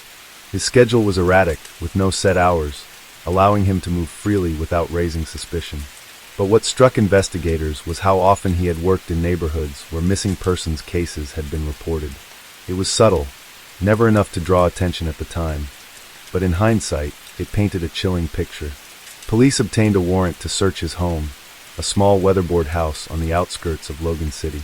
The property itself was unremarkable, the kind of place that blended into the background. But as soon as they stepped inside, a sense of unease settled over the officers. The house was immaculately clean, almost unnaturally so. Every tool in the workshop was arranged with precision, every surface wiped spotless. It was the kind of order that felt less like tidiness and more like control. But it was what they found in the shed that changed everything. At first glance, it looked like any other carpenter's workspace. Wooden planks, sawdust covering the floor, half-finished furniture pieces leaning against the walls. But then they noticed the carvings. Dozens of them. Small, crudely shaped wooden figures lined the shelves, each one unique yet eerily similar. Some were simple humanoid shapes, faceless and unfinished. Others had been carefully etched with patterns, strange symbols that mirrored the ones found on Jessica Rowe's body. And then, tucked away in a dusty corner, they found something even more disturbing. A set of wooden boxes, each one meticulously crafted, varnished, and reinforced with nails. They looked like miniature coffins. One of the officers pried open the lid of the largest box, expecting to find more carvings inside. Instead, what they found made them recoil in horror. Inside was a collection of objects, locks of hair, pieces of clothing, and small personal items that, upon closer inspection, were identified as belonging to missing persons. A bracelet that Jessica Rowe had been wearing the night she disappeared. A keychain with Daniel Mercer's initials. And most chilling of all, an old newspaper clipping about a woman who had vanished years earlier, long before the recent cases. The evidence was undeniable. Kane was brought in for questioning. At first, he remained silent, his expression unreadable. He neither denied nor confirmed anything. But when confronted with the items found in his shed, something in his demeanor shifted. He leaned back in his chair, exhaled deeply, and for the first time spoke. But what he said offered no clarity. They were meant to be preserved, he murmured, almost to himself. They were meant to last. The words sent a shudder through the room. Forensic teams combed through every inch of his property, searching for more evidence. And what they uncovered turned an already horrifying case into something even darker. Beneath the wooden floorboards of the shed, they found a hidden compartment. Inside, wrapped in layers of cloth, were human remains. It wasn't just Jessica Rowe and Daniel Mercer. There were more. Victims that no one had even realized were missing. The extent of Kane's crimes was staggering. Over the years, he had abducted, imprisoned, and ultimately killed at least 8 individuals, possibly more. Some were runaways. Others were people whose disappearances had never been linked together. All had fallen into Kane's hands, their final moments spent in that silent shed, surrounded by his twisted craftsmanship. But what disturbed investigators the most was the realization that this was not a crime of impulse. Everything had been planned, every victim chosen carefully, every action executed with precision. Russell Kane was not a man who had lost control. He was a man who had perfected it. Forensic teams worked tirelessly, cataloging every piece of evidence found on Russell Kane's property. What had initially appeared to be the site of a meticulous craftsman was, in reality, something far more sinister. The wooden figures, the small coffin-like boxes, the hidden remains beneath the floorboards, each discovery painted a darker portrait of the man they had in custody. Authorities dug deeper into Kane's past, searching for any clue that could explain how he had transformed from an unassuming carpenter into one of the most prolific murderers in Logan City's history. What they found was unsettling. Kane had grown up in foster care, moving from home to home, never staying in one place for long. His records were sparse, with only a few mentions of behavioral issues, nothing that hinted at what he would later become. He had no close friends, no romantic partners that anyone could recall, and outside of his work, he lived an isolated existence. Neighbors described him as polite but distant. He never engaged in small talk, never attended community events, never seemed interested in anything beyond his woodworking. Some remembered seeing him in his yard late at night, carving figures by the dim glow of his porch light, but no one had ever suspected anything beyond eccentricity. As the case against him built, prosecutors faced a challenge. Kane had never left behind traditional evidence, no fingerprints, no DNA, no clear signs of forced entry in any of the victims' homes. His ability to operate undetected for years spoke to an almost surgical level of precision. But there was one thing that investigators had yet to determine. Why? What had driven him to choose these victims? What was the significance of the carvings, the keepsakes, the carefully preserved remains? Psychologists were brought in to assess Kane's mental state. Some believed he was a control-driven predator, someone who took pleasure in dominating his victims both physically and psychologically. Others suggested a ritualistic element, pointing to the symbols carved into the wooden figures and the methodical way he had arranged each item in his shed. But Kane himself offered no explanation. He listened to the accusations without reaction. He met the evidence with silence. And when asked to confess, he simply tilted his head, as if considering the request, before saying, "Some things are meant to be remembered." The trial became one of the most infamous in Logan City's history. Families of the victims filled the courtroom, their grief palpable as prosecutors presented the horrors of Kane's crimes. The jury listened in stunned silence as experts detailed how Kane had lured his victims, how he had kept them captive, how he had ultimately ended their lives. When the verdict was delivered, guilty on all counts, there was no outburst, no sign of remorse from Kane. He simply sat there, as still as the wooden figures he had carved. The weight of the verdict settled over the courtroom like a thick fog. Families clutched tissues in trembling hands, some whispering prayers, others staring blankly ahead as the reality of what they had endured reached its final chapter in the legal system. The judge's voice cut through the stillness, sentencing Russell Kane to life imprisonment without the possibility of parole. But even as the gavel struck, it was clear that the wounds he had left behind would never fully heal. As Kane was led away in shackles, his expression remained unchanged, distant, indifferent, unreadable. It was as if the entire ordeal was merely an inconvenience to him, an interruption to whatever dark world he had created within his mind. Those who had hoped for a confession, for an apology, for even the faintest flicker of regret in his eyes, were left disappointed. Kane had no interest in giving anyone closure. He had built his crimes with the same precision as his woodwork, clean, calculated, and final. Outside the courthouse, reporters swarmed, cameras flashing, microphones thrust toward anyone willing to speak. The case had gripped Logan City for months, a horrifying descent into the mind of a killer who had lurked undetected for years. The media dissected every detail, from Kane's childhood to his methodical approach to murder, each new revelation sending shivers through the community. But as time passed, the news cycle moved on, as it always did. Other crimes, other tragedies took center stage. The name Russell Kane slowly faded from headlines, his face no longer plastered across televisions and front pages. But for those who had lost loved ones, the nightmare never ended.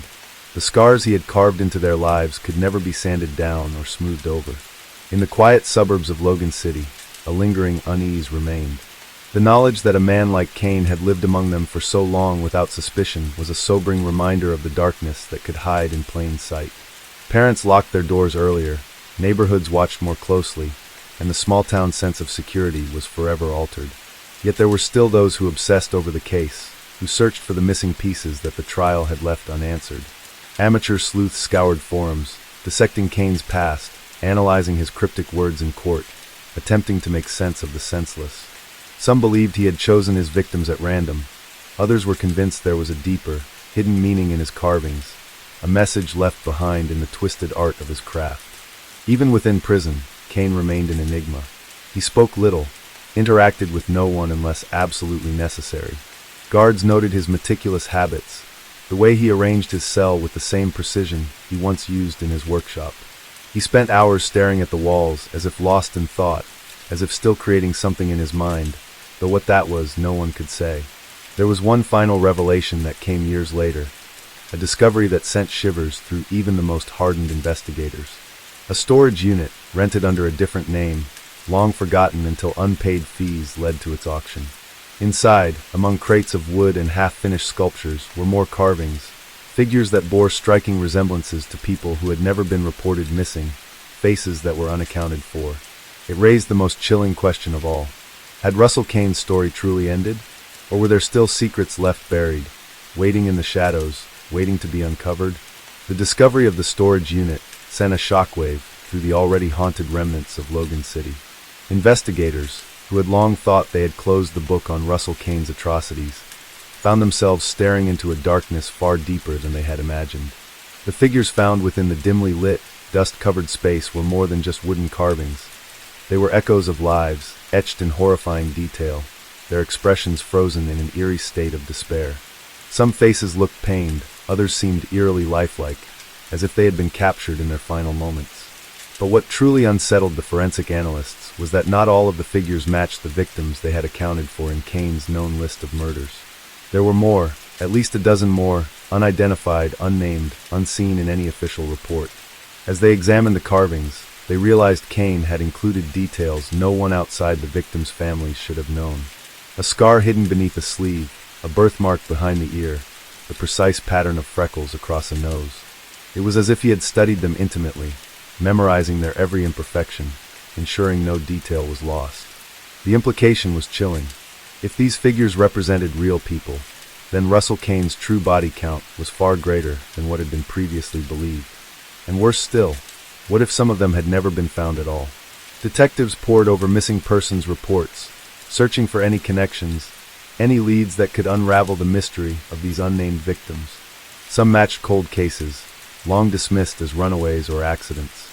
Others had no clear history at all, as if they had simply vanished without a trace, never reported, never searched for.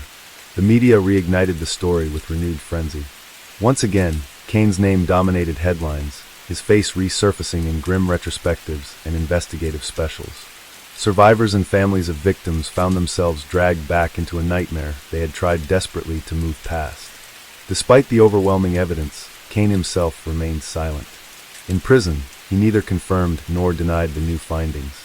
He sat in his cell as he always had, a quiet specter of a man, neither proud nor remorseful, neither gloating nor repentant. He was a void, a hollow vessel, his thoughts locked away in an unreachable place. Authorities attempted to extract a confession, hoping for closure, for answers, for some kind of resolution. They presented him with photos of the carvings, with the faces of those he had immortalized in wood. They read him the names of the missing, hoping for even a flicker of acknowledgement. But Kane merely blinked, his eyes as lifeless as the figures he had created. Then, one day, he did something that sent a shiver down the spine of everyone who had spent years trying to understand him. He smiled. It was the first and last sign of emotion he ever showed, and it left a question lingering in the minds of those who had chased his crimes for so long. A question far more terrifying than any they had asked before. Had they truly caught all of his victims? Or were there more out there, lost in time, waiting to be found? The weight of the discovery loomed over Logan City, like a storm cloud that refused to break. The implications of what had been found in that storage unit stretched far beyond what any investigator had expected. The figures, so lifelike in their pain, were not merely the work of a murderer, but of an artist obsessed with suffering. Each carving told a story, each one capturing a soul that had been lost in the shadows of Russell Kane's twisted world. But the deeper authorities dug into his past, the more unsettling the truth became. Russell Kane had always been meticulous. He had lived a life of careful concealment, ensuring that no detail of his crimes ever surfaced until he allowed it to. But the storage unit had betrayed him. It had revealed that even when the world thought it had uncovered the full extent of his depravity, there were still layers left unexplored, victims still unheard, tragedies still unknown. As forensic specialists worked to extract DNA from the carvings, small remnants of blood, hair, or fibers that clung to the grain of the wood, it became clear that these figures were more than just representations. They were memorials, eerie tributes to people whose stories had never been told. A forensic analyst, exhausted after days of examination, let out a breath as she stepped back from one particular carving. It was smaller than the others, its features delicate and childlike. The eyes were wide, not with terror but with something far worse, resignation. A quiet acceptance of fate. She turned to her colleagues, her voice barely above a whisper. "This one doesn't match any missing person records." A cold silence fell over the room. How many more were there? Investigators worked tirelessly to piece together the timeline of Kane's crimes. They traced his movements through old employment records, traffic violations, real estate transactions, anything that could indicate where he had been during his years of hunting. What they found only deepened the horror. Kane had not confined his crimes to Logan City. There were patterns, subtle, almost imperceptible, that stretched across state lines, through rural towns and busy cities alike. The carvings in the storage unit were just the tip of an iceberg that had remained submerged for decades. A series of unexplained disappearances in New South Wales suddenly bore an eerie resemblance to Kane's known victims. A cluster of unsolved murders in Victoria, dismissed as unrelated, now seemed disturbingly connected. The nightmare was far from over. Authorities reopened cases that had long been considered cold. Families who had given up hope of ever finding answers were suddenly forced to confront the possibility that their loved ones had fallen into the hands of a monster who had hidden in plain sight. The media swarmed with theories, each more gruesome than the last. Documentaries were made, investigative journalists dug through archives, and conspiracy theorists spun tales of Kane operating within a hidden network of like-minded predators. But one question remained unanswered. Why had he kept the carvings? Why had a man so careful, so precise, so determined to remain undetected, chosen to create something that could one day expose him? Some believed it was a form of trophy-keeping, a way for him to relive his crimes without the risk of discovery. Others speculated that Kane had wanted to be caught, that on some level, he had left behind his work as a final act of confession. But those who had spent years studying his mind knew better. Kane never did anything without purpose, and as authorities scoured every inch of his past, another chilling possibility emerged. What if the storage unit wasn't a mistake? What if it was a message? To this day, the full scope of Russell Kane's crimes remains unknown. The figures in the storage unit, those haunting wooden faces, stand as the only testament to lives lost in silence, to stories never told, to names that may never be spoken again. And somewhere, in the depths of a prison cell, Russell Kane still sits in silence, still smiling. Case 4. The chilling tale of Michigan's most infamous criminal case began in the quiet town of Traverse City, a place known for its picturesque landscapes, cherry orchards, and tight-knit community. But in the year 1987, the town became infamous for something far more sinister, an unimaginable crime orchestrated by a man whose name would forever be etched in the state's darkest history, Samuel "Sam" Whitmore. Samuel Whitmore was an unremarkable man to those who passed him on the street. A middle-aged hardware store owner with a reserved demeanor, he blended seamlessly into the fabric of small-town life. He was the kind of person who attended community barbecues, never raised his voice in public, and dutifully attended church on Sundays. But beneath the veneer of normalcy, Sam harbored a secret life that would, years later, shatter the illusion of safety that Traverse City once held dear. Born in 1949, Sam had spent his early years in a household ruled by discipline and quiet cruelty. His father, a former Marine turned factory supervisor, was a man of rigid expectations, while his mother, an ever-anxious woman, tiptoed around the house as if afraid to disturb the dust. Sam grew up in an environment where silence was survival and emotion was weakness. By the time he was 15, he had already learned to mask his thoughts behind an expressionless face, a skill that would serve him well in the years to come. His adolescence was largely uneventful. No record of delinquency, no signs of instability. He worked odd jobs, saved his money, and eventually opened Whitmore Hardware, a small shop in the heart of town. To most, he was just another man trying to make a living. But behind the doors of his store, Sam had begun indulging in a fascination that had gripped him since childhood. An obsession with control, with watching, with knowing every movement of those around him. In the early 1980s, a series of disappearances began in northern Michigan. The victims were drifters, hitchhikers, and seasonal workers, people whose absences were unlikely to raise immediate alarms. Each case shared an unsettling similarity. No bodies, no struggle, no witnesses. The missing seemed to simply vanish into the wilderness, leaving behind only the mystery of their absence. For years, these disappearances were written off as unfortunate incidents. Young men and women leaving town without notice, moving on to bigger cities, or becoming victims of Michigan's harsh winters. But the reality was far more sinister. It wasn't until a particularly brutal winter storm in December 1987 that Samuel Whitmore's name would become known beyond the confines of Traverse City. That winter, a hunter named Mark Lasky was tracking deer in the dense woods outside of town when he stumbled upon something half buried in the snow. At first, he thought it was an animal carcass, but as he stepped closer, dread settled in his chest. A human skull, stripped clean by time and the elements, stared up at him. And just beyond it, scattered among the roots of an ancient oak, were more remains, bones, fragments of clothing, and something that sent chills down his spine. A rusted metal tag, the kind attached to work boots. Authorities were called, and as they combed the area, they uncovered a shallow graveyard, a hidden burial site containing the remains of at least 9 individuals. The case that would later be known as the Whitmore Woods killings had finally surfaced. What followed was an investigation that would unearth a horror beyond comprehension. Fingerprints on a rusted belt buckle linked one of the victims to a missing person case from 1983. Another set of remains matched a college student who had vanished while traveling through Michigan in 1985. As the number of identified victims grew, so did the questions. Who had done this? How had they managed to evade detection for so long? And most chilling of all, how many more remained undiscovered? The breakthrough came when forensic experts traced the origins of a particular brand of duct tape found at the burial site. It was an uncommon variety, sold only in select stores, including Whitmore hardware. The discovery set off a chain reaction of scrutiny. Law enforcement began piecing together records, questioning suppliers, and analyzing purchase history. And then, the final piece fell into place. An anonymous tip from a former employee of Whitmore Hardware who recalled something odd about the storage room in the back of the shop. With a search warrant in hand, investigators entered Whitmore Hardware on the evening of February 3, 1988. Inside, they found what appeared to be an ordinary storeroom. But hidden behind a false wall, they uncovered something far more disturbing, a meticulously organized collection of trophies. There were personal belongings, watches, rings, wallets, even small trinkets that once belonged to people who were now little more than bones in the frozen earth. There were photographs, some faded with time, depicting individuals in their last moments, faces frozen in terror.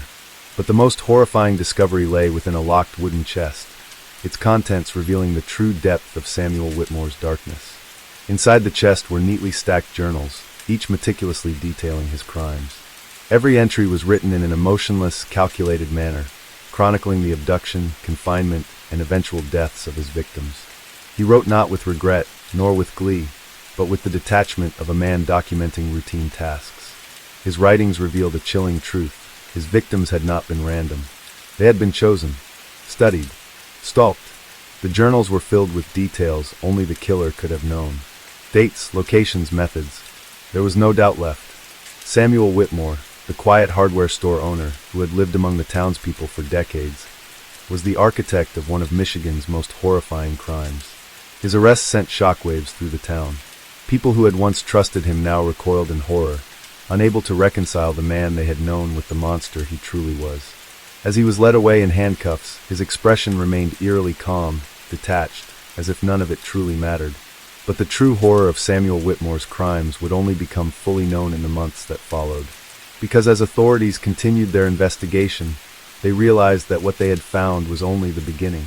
The remains in the woods, the journals, the trophies, these were just the pieces they had uncovered. The real question loomed like a specter over the entire state of Michigan. How many more were still out there, waiting to be found? In the days following Samuel Whitmore's arrest, the town of Traverse City found itself gripped by an overwhelming sense of disbelief. and fear. How could a man who had lived among them for decades, who had sold them tools and nails, who had once sponsored the local baseball team, be capable of such unimaginable horror? The people struggled to reconcile the friendly store owner they had known with the monster the police had exposed. But for the investigators tasked with unraveling the full extent of Whitmore's crimes, there was no time for shock or grief. The case was growing larger and more complex with each passing hour. The discovery of his hidden trophies had provided overwhelming evidence of his guilt, but it also presented an even more chilling possibility. If they had found the remains of 9 victims, how many more were still missing? The sheer organization of his journals suggested that Whitmore had been meticulous in his methods. He was not a man driven by impulse. He had planned every abduction, every murder, down to the finest detail. He had kept records of locations, of names, of the precise moments he had chosen to take his victims. And yet, even as investigators pored over the pages, they realized something horrifying. There were gaps in the entries. Missing dates. Unexplained pauses. The forensic team working at Whitmore's burial site in the dense Michigan woods continued to unearth more remains, each set of bones telling its own story of suffering and silence. By the end of the first week, the confirmed body count had risen to 13. But it wasn't enough to convict him of every crime. They needed undeniable proof, a confession, something that would ensure that Whitmore could never escape the justice he so richly deserved. Whitmore himself, however, was proving to be a difficult man to break. In the interrogation room, he remained unervingly composed. He did not protest his innocence, nor did he offer any explanations. When the detectives confronted him with the evidence, the journals, the remains, the trophies, he would simply nod, as if acknowledging their existence but refusing to engage. The only time he reacted at all was when they mentioned the possibility of others. "There are more, aren't there?" one of the detectives had asked, leaning forward, watching for the smallest shift in Whitmore's expression. "We know this doesn't end with 13. We know there are more graves, more names, more families waiting for answers." For the first time since his arrest, Whitmore had looked up. He had met the detective's gaze with an expression that was neither smug nor remorseful, but something far worse, calculated indifference. "You'll never find them all," he had said, his voice smooth, almost eerily calm. That single sentence sent a shiver through the room. It was not a denial. It was a challenge. The investigation expanded, teams of officers and forensic experts scouring the forests, the abandoned properties Whitmore had once owned, the rural stretches of land where he had often been seen driving late at night. But the search was slow, the cold winter months making excavation difficult. Every time they thought they had uncovered his last victim, another grave would be found, buried beneath layers of frost and forgotten time. As the legal proceedings against Whitmore began, the prosecution faced the difficult task of ensuring that he would never walk free again. The sheer volume of evidence was overwhelming, but the true horror of his crimes lay not just in the number of his victims, but in the cruel efficiency with which he had carried them out. He had been careful. He had chosen his victims from the shadows, people who were unlikely to be immediately missed, transients, young travelers, those who had no one waiting for them back home. The trial was one of the most highly publicized in Michigan's history. Journalists from across the country descended upon Traverse City, desperate to understand how a man could live among his neighbors for so long without raising suspicion. The townspeople, once eager to defend Whitmore as a hard-working member of their community, now avoided even speaking his name. Some refused to believe he was capable of such atrocities, clinging to the idea that the police had made some terrible mistake. But as the prosecution laid out their case, presenting the grisly evidence in court, the reality became impossible to deny. The most damning piece of evidence was the journal, pages upon pages of chillingly detailed accounts of each abduction. Whitmore had recorded everything, from the moment he had chosen his victims to the final breath they had taken. He had noted their struggles, their cries for help, their desperate pleas for mercy, and in all of it, not once had he expressed regret. The words on the page were those of a man who saw his actions as nothing more than a routine, a necessary part of his existence. When the jury returned with their verdict, there was no hesitation. Guilty on all counts. As the judge sentenced Whitmore to life without the possibility of parole, the courtroom remained silent. There were no cheers of victory, no sense of relief. Because even as he was led away in shackles, there was an undeniable truth hanging over everyone in that room. He had won, not in the sense of escaping justice, but in the knowledge that he had taken his secrets with him. that somewhere, deep in the forests of Michigan, there were still bodies waiting to be found. That even in his absence, the ghosts of his crimes would linger, haunting the land long after his name was forgotten. And as he sat in his prison cell that night, staring at the blank walls that would be his home for the rest of his days, a small, almost imperceptible smile crossed his lips. Because he knew something they didn't. There were still more, and they would never find them. Months passed since Samuel Whitmore's sentencing, but the town of Traverse City remained trapped in a silent, suffocating unease. It wasn't enough that he had been found guilty. It wasn't enough that he would die behind bars. There was still the unresolved horror of the missing, the unnamed, the ones who had never been reported, who had simply disappeared into the vast, unyielding wilderness of northern Michigan, their bodies never to be recovered. The police continued their search, combing through acres of dense forests, dredging nearby lakes, and following the few remaining clues left behind in Whitmore's journals. But despite their relentless efforts, the deeper they dug, the more elusive the answers became. It was as if Whitmore had anticipated this, as if he had deliberately left just enough evidence to implicate himself, but not enough to grant closure. He had taunted them, led them through a maze of half-truths and misdirections, ensuring that even in his downfall, he remained in control. And so Traverse City tried to move on. Businesses reopened, schools resumed, and people forced themselves to forget the shadow that had loomed over them for so long. But it was impossible to ignore the scars. The families who had lost loved ones would never find peace, never receive the solace of a proper burial. The houses near Whitmore's store stood eerily empty, many of them abandoned, their owners unwilling to live so close to a place that had once been nothing more than a hardware shop, but had now become a landmark of terror. The store itself had been closed indefinitely, its windows boarded up, the sign above its entrance still bearing Whitmore's name, though now it was covered in layers of graffiti, each message a reminder of the town's hatred for the man who had betrayed them. Some wanted the building demolished, others suggested turning it into a memorial. But no one could agree on how to properly erase the stain of his crimes. And then one day the nightmares began. It started with the children. Parents whispered about strange dreams, about their sons and daughters waking in the middle of the night, screaming about a man in the woods. They spoke of shadowy figures standing outside their windows, of cold hands reaching for them in their sleep. The police dismissed it at first. After all, the town had been through trauma, and it was only natural for fear to manifest in strange ways. But then, the adults started seeing things too. People claimed they saw Whitmore walking the streets at night, his gaunt face peering through alleyways, his hollow eyes watching from the darkness. Others reported hearing voices near the old hardware store, soft, pleading voices, as if the missing were trying to speak from beyond the grave. At first, the police believed it was nothing more than paranoia. But then, an officer on patrol saw something he couldn't explain. It was late, past midnight. He had been driving his usual route when he spotted a figure standing at the edge of the woods near Whitmore's property. Assuming it was a trespasser, he pulled over, stepping out with a flashlight in hand. The figure didn't move. It just stood there, motionless, half hidden among the trees. The officer called out, warning that he was law enforcement.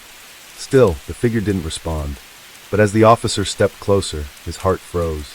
The man standing before him was Samuel Whitmore. For a moment, the world seemed to tilt. Whitmore was in prison. He had seen him taken away in shackles. He had heard the judge condemn him to life without parole. And yet, here he was, standing in the darkness, his eyes cold and empty, a twisted smile playing at the corners of his mouth. The officer staggered back, his pulse pounding in his ears. He fumbled for his radio, but the static that greeted him sent a fresh wave of terror down his spine. And then, in the blink of an eye, the figure was gone. The incident was brushed aside, labeled as stress-induced hallucination, but others soon began reporting similar sightings. Some swore they saw Whitmore's face in the windows of abandoned houses. Others claimed to hear footsteps behind them at night, only to turn and find nothing.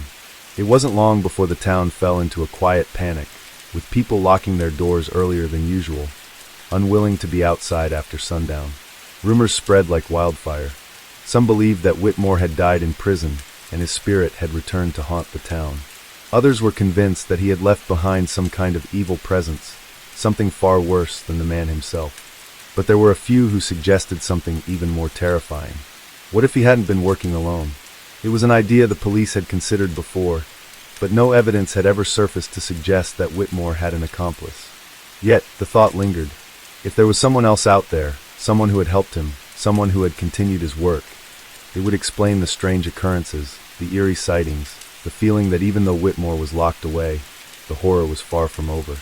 Then, a chilling discovery reignited the investigation. A group of hikers, unaware of the town's tragic history, had wandered deep into the woods one afternoon, following an old, overgrown path. They had planned to camp for the night, but as they searched for a clearing, one of them stumbled upon something half buried in the dirt. It was a box, a rusted, weathered container, its lid slightly ajar. Inside, they found something that made their blood run cold: photographs. Photographs of Whitmore's victims. But these weren't the same pictures the police had recovered from his store. These were new. Different angles, different settings.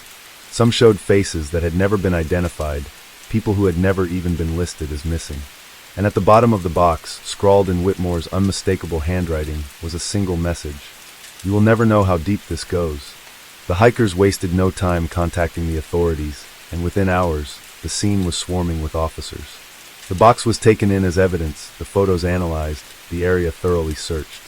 But no other clues were found. No additional remains. No proof of where the missing victims had gone. Still, it was enough to shake the case back open. If these photos had been hidden away, undiscovered until now, who had put them there? Had Whitmore stashed them before his arrest? Or had someone else placed them there long after he was locked up? The questions were endless, and as investigators dug deeper, they began to realize the horrifying truth. Whitmore's crimes had never truly ended. Whether it was an accomplice, a copycat, or something far more sinister, one thing was certain: the nightmare wasn't over. And somewhere, out in the darkness, someone was still watching.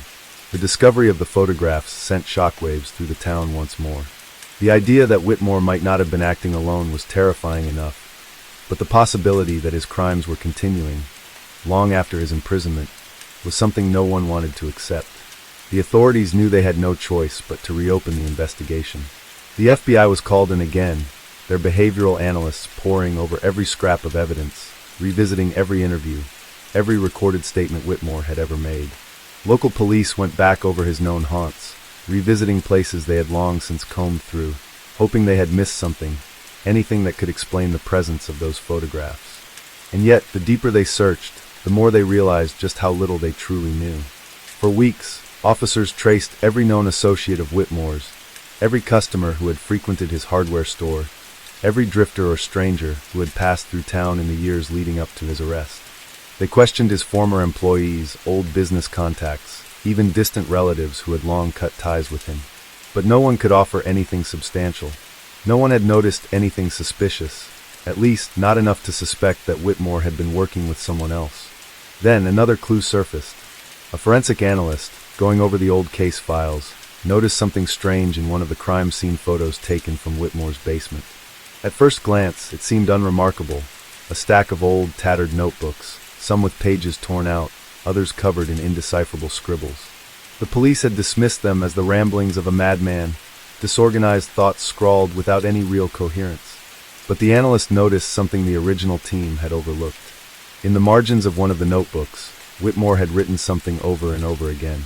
A name: Jonah. It wasn't a name that had come up in any of the previous investigations. It wasn't the name of any known victims, nor was it connected to any of Whitmore's past acquaintances. At first, it seemed meaningless, perhaps a fabrication, a ghost conjured by Whitmore's fractured mind. But then, a deeper dive into the town's records revealed something chilling. Several years before Whitmore's arrest, a man named Jonah Briggs had moved to Traverse City. He had lived on the outskirts, in a secluded house near the woods, keeping mostly to himself. No criminal record, no known family, nothing to suggest he had ever been involved in anything illegal. He had worked a handful of odd jobs, but never stayed in one place for too long. Then, just months before Whitmore's arrest, Jonah had vanished. At the time, no one had paid much attention to his disappearance. He had been a quiet man, barely known to most, and since there were no signs of foul play, it was assumed he had simply left town. But now, with his name scrawled repeatedly in Whitmore's notes, the question arose: had Jonah Briggs truly disappeared? Or had something far more sinister happened? The FBI wasted no time in searching for answers. They visited the property where Jonah had lived, only to find it had been abandoned for years. The house was in a state of decay, overgrown with weeds, the windows shattered, the walls covered in graffiti left behind by teenagers who had used it as a hangout. Inside, it was clear no one had lived there for a long time. Dust covered the floors, old newspapers sat untouched on the countertops, and a thick silence lingered in the air, as if the place had been frozen in time. But in the basement, they found something that made their blood run cold. Carved into the concrete walls were symbols, deep, jagged marks that looked as if they had been made with a knife or some other sharp instrument. They weren't letters, not in any language the investigators recognized. Instead, they were crude, chaotic etchings, layered on top of one another, as if someone had spent hours, days, even weeks carving them over and over again. And in the center of the room, standing alone amid the dust and decay, was an old wooden chair. Ropes still dangled from its arms and legs, their fibers stained dark with something that had long since dried. It was clear, something had happened here. Something terrible. The forensic team combed through every inch of the basement, searching for DNA, fingerprints, any clue that could confirm whether Jonah Briggs had been a victim of Whitmore's or something else entirely. But the results only deepened the mystery. There was no DNA matching Jonah anywhere in the house. In fact, there was barely any trace of him at all. No clothing, no personal belongings, nothing that indicated he had ever truly lived there. And yet, neighbors swore they had seen him. They remembered him walking the dirt roads at night, remembered the single light that always glowed from his basement window. Some recalled brief conversations, nothing more than polite small talk. But none of them had ever actually been inside his home. It was as if he had existed only on the surface, a shadow passing through, leaving behind no real proof of his presence. And then, an even more disturbing theory emerged. What if Jonah Briggs hadn't been one of Whitmore's victims? What if he had been his partner? The idea sent a new wave of terror through the town. The notion that Whitmore had not acted alone was already horrifying, but the possibility that his accomplice had been living among them, undetected, was even worse. And if Jonah had vanished just before Whitmore's arrest, there were only two possibilities. Either Whitmore had killed him to cover his tracks, or Jonah was still out there. The town spiraled into paranoia once more. People whispered about every stranger they passed, second-guessing their neighbors, wondering if the man who had once walked among them was still watching from the shadows. Doors were locked earlier than before, windows double-checked, security cameras installed on houses that had never needed them. And then, just as the fear was beginning to settle, a letter arrived at the local police station. No return address, no fingerprints, no indication of where it had come from. Inside was a single sheet of paper, and on it, written in dark, jagged ink, were 5 words. You should have stopped looking.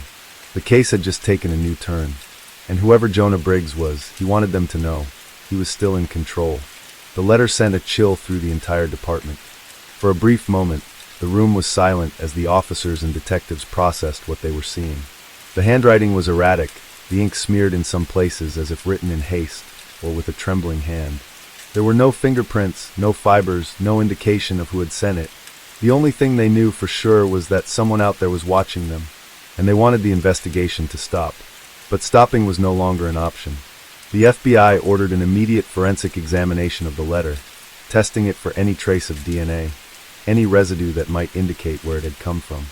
Meanwhile, officers were dispatched to check security footage from the surrounding area, hoping to catch a glimpse of whoever had dropped it off. But once again, the deeper they looked, the more unsettling the reality became. There was no footage of anyone approaching the station at the time the letter must have been delivered. No suspicious figures, no vehicles that had stopped outside. It was as if the letter had appeared out of thin air. Then came another disturbing revelation. The handwriting on the letter, it didn't match Whitmore's. It also didn't match any known sample from Jonah Briggs. Whoever had written it was someone else entirely. For a long moment, the lead investigator, Special Agent Reynolds, stared at the note, his fingers tightening around its edges. There was something deeply personal about the message. It wasn't a warning sent to scare them off, it was a command. A statement made by someone who believed they had authority over this case. Someone who had been involved from the very beginning. That night, the tension in Traverse City was palpable. People whispered in hushed voices, casting nervous glances over their shoulders. News of the letter had leaked, spreading across town like wildfire. The thought that someone else, someone they had never suspected, was out there watching sent shivers down their spines. Then, just as the town began to settle into a restless, uneasy silence, something else happened. Another letter arrived. This time, it wasn't sent to the police station. It was delivered directly to the home of Officer Derek Holloway. He had been one of the original investigators on the Whitmore case. A veteran of the force, he had seen his fair share of horror, but nothing had ever shaken him quite like this. He found the letter on his doorstep when he returned home from his shift. A plain, white envelope, no postage, no markings. Inside, the same jagged handwriting. Do you really want to know? For the first time in his long career, Officer Holloway felt fear grip him in a way he couldn't explain. He had seen murder, he had faced down criminals more times than he could count. But this was something different. This was someone playing a game. And the worst part, he had no idea who was on the other side of the board. Immediately, the letter was sent for analysis, but just like before, there was nothing. No fingerprints, no DNA, no sign of where it had come from. It was a ghost, just like the last one. But Holloway couldn't shake the feeling that it had been meant for him, specifically. That someone was testing him, or worse, mocking him. The FBI doubled down on their investigation, working around the clock to trace any potential leads. Every known associate of Whitmore was revisited. Every scrap of evidence was re-examined with fresh eyes. And then finally they found something. A single piece of evidence they had all missed. An old surveillance tape. One that had been sitting in the evidence locker for years, long forgotten among the hundreds of files from the Whitmore case. It had been recorded at a gas station just outside of Traverse City. The date? The night before Jonah Briggs had disappeared. At first, the footage seemed ordinary. Cars pulling in and out, customers filling their tanks, a bored cashier staring at his phone behind the counter. Then, at 2:37 a.m., a man appeared on the screen. Jonah Briggs. He was alone, his hoodie pulled up over his head, his face partially obscured. He walked to the ATM, withdrew a small sum of cash, then turned and headed toward the convenience store. But then, just before he entered the building, he stopped, and he looked over his shoulder. The camera angle was limited, only capturing his profile. But the fear in his eyes was unmistakable. He knew he was being watched. Then, just seconds later, another figure entered the frame. A man, tall, thin, dressed in dark clothing, his face never fully visible, always just outside the camera's range. He followed Jonah into the store. The footage continued for several more minutes. Jonah made his purchases, just a bottle of water and a pack of gum, then walked back outside, and the man followed. The last thing the camera captured was Jonah getting into his car, and the man getting into the passenger seat beside him. The car pulled away. Jonah Briggs was never seen again. The room went silent as the footage ended. There was no audio, no way to know what was said between them. But one thing was now certain. Jonah Briggs hadn't just disappeared. He had left with someone. And whoever that person was, they had never been caught. Special Agent Reynolds leaned back in his chair, rubbing his temples. Everything they thought they knew about this case had just been shattered. Whitmore had never mentioned an accomplice. Jonah Briggs had never been confirmed as a victim. And now, years later, someone was sending them letters. Someone who still had a vested interest in making sure the truth never came to light. The question was no longer just about what had happened in the past. The question was, what was coming next? The days that followed were filled with a relentless sense of unease. Every officer in Traverse City knew something was wrong, something much bigger than they had ever imagined. The past was no longer buried. It was clawing its way back to the surface, demanding to be acknowledged. The letters, the footage, the lingering questions, none of it made sense. Jonah Briggs had vanished without a trace all those years ago, presumed dead, another ghost lost to time. But if he had left willingly with someone that night, if he had stepped into that car on his own, then what had really happened to him? And why was someone so determined to keep them from finding out? Agent Reynolds spent hours reviewing the footage, studying every frame, searching for any small detail they might have missed. The gas station's grainy security camera didn't offer much clarity, but it was enough to confirm one thing. The man who had gotten into the car with Jonah was not Edward Whitmore, which meant Whitmore had lied. About everything. The realization sent a ripple of frustration through the team. For years, they had believed the case had been solved, that the nightmare was over. Whitmore had been convicted based on evidence that now seemed incomplete at best, fabricated at worst. If he hadn't been working alone, if Jonah had willingly entered that vehicle, then who else had been involved? And where was Jonah now? The first step was clear. They needed to question Whitmore again. The visit to Whitmore's prison was unlike any before. The man who had once been so eager to talk, so desperate to relive the horrors he had inflicted, now sat in silence, staring blankly at the wall. He had aged in the years since his conviction, his hair thinner, his frame frilier, but the cold emptiness in his eyes had not faded. Agent Reynolds placed the letter on the table between them. "We know you had help," he said, his voice steady. "And we know you've been lying from the start." Whitmore's gaze flickered to the paper, his lips curling into something that was neither a smile nor a frown, just a faint, knowing expression. "Help," he mused, his voice raspier than before. "Is that what you think?" Reynolds didn't respond. He let the silence stretch, let the weight of the accusation settle. Whitmore exhaled a slow breath, leaning back in his chair. His fingers tapped against the metal table, rhythmic, deliberate. Then at last he spoke. "Do you believe in ghosts, Agent?" Reynolds felt a chill crawl up his spine. He wasn't in the mood for riddles. Whitmore chuckled softly, shaking his head. "Of course you don't. You're a man of logic, facts, evidence. But some things—" He trailed off, his gaze distant. "Some things don't leave a trace. Some things slip through the cracks, like whispers in the dark." Reynolds clenched his jaw. "Where is Jonah Briggs?" Whitmore tilted his head, watching him with something almost like amusement. "You think I know?" he asked.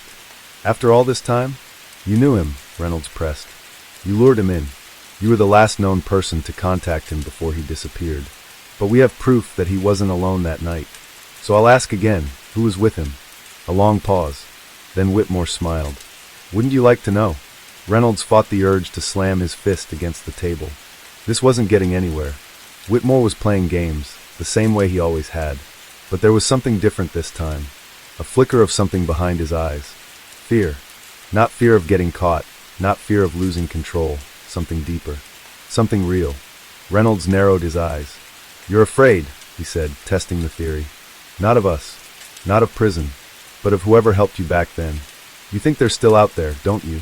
Whitmore's smile faltered. Just for a second. Then, before Reynolds could press further, the man leaned forward, lowering his voice. "If you dig too deep," he whispered, "you won't like what you find." Reynolds held his gaze. "I don't scare easy."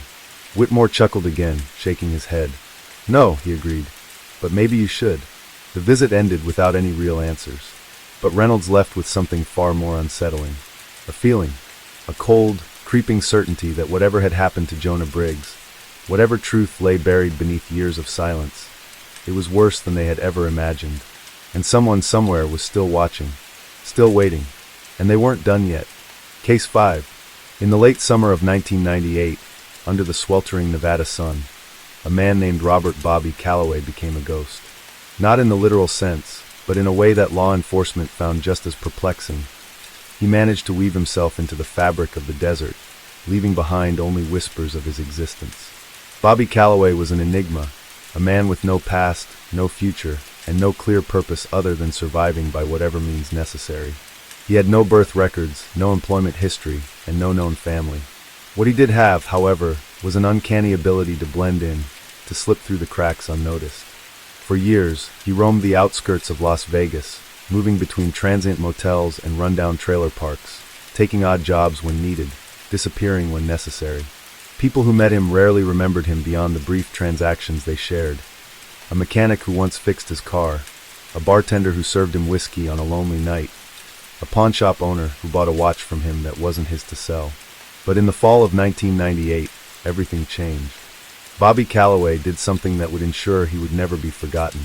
The first body was found on the outskirts of Henderson, near an abandoned gas station long since reclaimed by the desert. A hitchhiker, a young woman in her early 20s, her identity unknown. Her cause of death was blunt force trauma, but what puzzled investigators was the meticulous way her body had been arranged. Arms crossed over her chest, her hair neatly brushed, and a single playing card tucked into the pocket of her jeans. The Jack of Spades. The second body was discovered 2 weeks later, just outside of Reno. Another transient, a man in his 30s, found in a similar state, cleaned, posed, with a card placed in his coat pocket. The Queen of Hearts. Law enforcement quickly realized they had something far worse than a random killing spree on their hands. There was a pattern, a method, a silent message being sent with each new victim. The media, ever hungry for a sensational name, dubbed the unknown killer the Blackjack Butcher. Bobby Callaway, of course, wasn't his only name. Over the years, he had gone by many aliases: Paul Anderson, Jimmy Redfield, Marcus Dean. But Bobby was the name he had used the longest. It was the name he had been using when he first stepped into Nevada, a state that promised anonymity to those who knew how to take it. The murders stretched across the state, from the dusty backroads of Elko to the neon glow of downtown Las Vegas. Each crime scene was nearly identical. The victims chosen seemingly at random, their bodies handled with an eerie reverence, and always, without fail, a playing card left behind. Law enforcement scrambled for leads. They scoured security footage, interrogated anyone with a history of violence, and even entertained the possibility that they were dealing with an ex-casino worker, using some twisted metaphor to send a message. But no one had an answer. The break came on an evening in early December, when a security guard at a bus station in Carson City noticed a man loitering near the vending machines. Something about him was off, the way he stood too still, the way his eyes flicked back and forth as if searching for something unseen. The guard approached, intending to ask for identification. The man turned, and that was when the guard saw it. A single playing card peeking out of his jacket pocket. The King of Diamonds. By the time law enforcement arrived, Bobby Callaway was gone. But now, for the first time, they had a face. Security footage captured his movements, a lean figure mid-40s, graying at the temples but still sharp, still dangerous. He had always been careful, always one step ahead. But now, for the first time, he had left behind something he couldn't take back. His own image. The image of Bobby Callaway's face circulated through law enforcement agencies across Nevada, then across the country. But despite this newfound advantage, the investigation remained frustratingly stagnant. A face without a name, a suspect without a past. Bobby had spent years perfecting the art of vanishing, and now, even with the eyes of the state upon him, he seemed to disappear once again, slipping into the cracks between cities like a shadow at dusk. Detectives traced his movements as far as they could. They studied the security footage from the bus station, watching as he left through the rear exit, vanishing into the night. They pulled records of recent transactions, scoured motels for any sign of him, and questioned anyone who might have seen a man matching his description. But Bobby was a ghost. He had no credit cards, no registered vehicle, no property in his name. The only thing he left behind were bodies and playing cards, each one carrying a silent, mocking message. Then, 2 weeks later, another body appeared. This time, it was found in a small, nearly forgotten town outside of Winnemucca. A drifter, middle-aged, no known connections to the previous victims. But the scene was the same, carefully arranged, meticulously staged, with a single card tucked into his shirt pocket. The ace of clubs. The message was clear. Bobby Callaway had not stopped. He was still moving, still playing his game. And now, he was taunting them. The FBI became involved, sending profilers and forensic experts to analyze the pattern of his killings. They debated his motives. Was he a former gambler, someone with a vendetta against the transient community, or was there a deeper meaning behind the cards? The playing card motif suggested something deliberate, a calculated methodology rather than random violence. Some believed the numbers on the cards might hold significance, that they were counting down to something. Others speculated that the suits represented categories, perhaps hearts for women, spades for men, clubs for those who fought back. But there was no discernible pattern among the victims themselves. They weren't connected by profession, appearance, or lifestyle. The only common thread was that they were alone when they died, isolated from the world, easy targets. As the days turned into weeks, panic spread. People traveling alone through Nevada grew wary. News stations ran segments on the so-called Blackjack Butcher, warning residents to stay vigilant, to avoid hitchhiking, to be cautious of strangers. Casinos in Las Vegas even started monitoring their card decks more closely, as if somehow expecting the killer to leave his mark there next. But Bobby was never one to linger where people were watching. He thrived in the places no one cared to look, in the forgotten gas stations along empty highways, the motels where no one asked for ID, the dusty trailer parks on the fringes of existence. He lived in the spaces between law and lawlessness, a drifter by nature, a predator by necessity. Investigators focused on his habits, trying to predict his next move. He seemed to favor small towns, places where his presence wouldn't draw attention. They anticipated where he might strike next, sending undercover officers to stake out known hitchhiking routes, patrolling abandoned lots, waiting.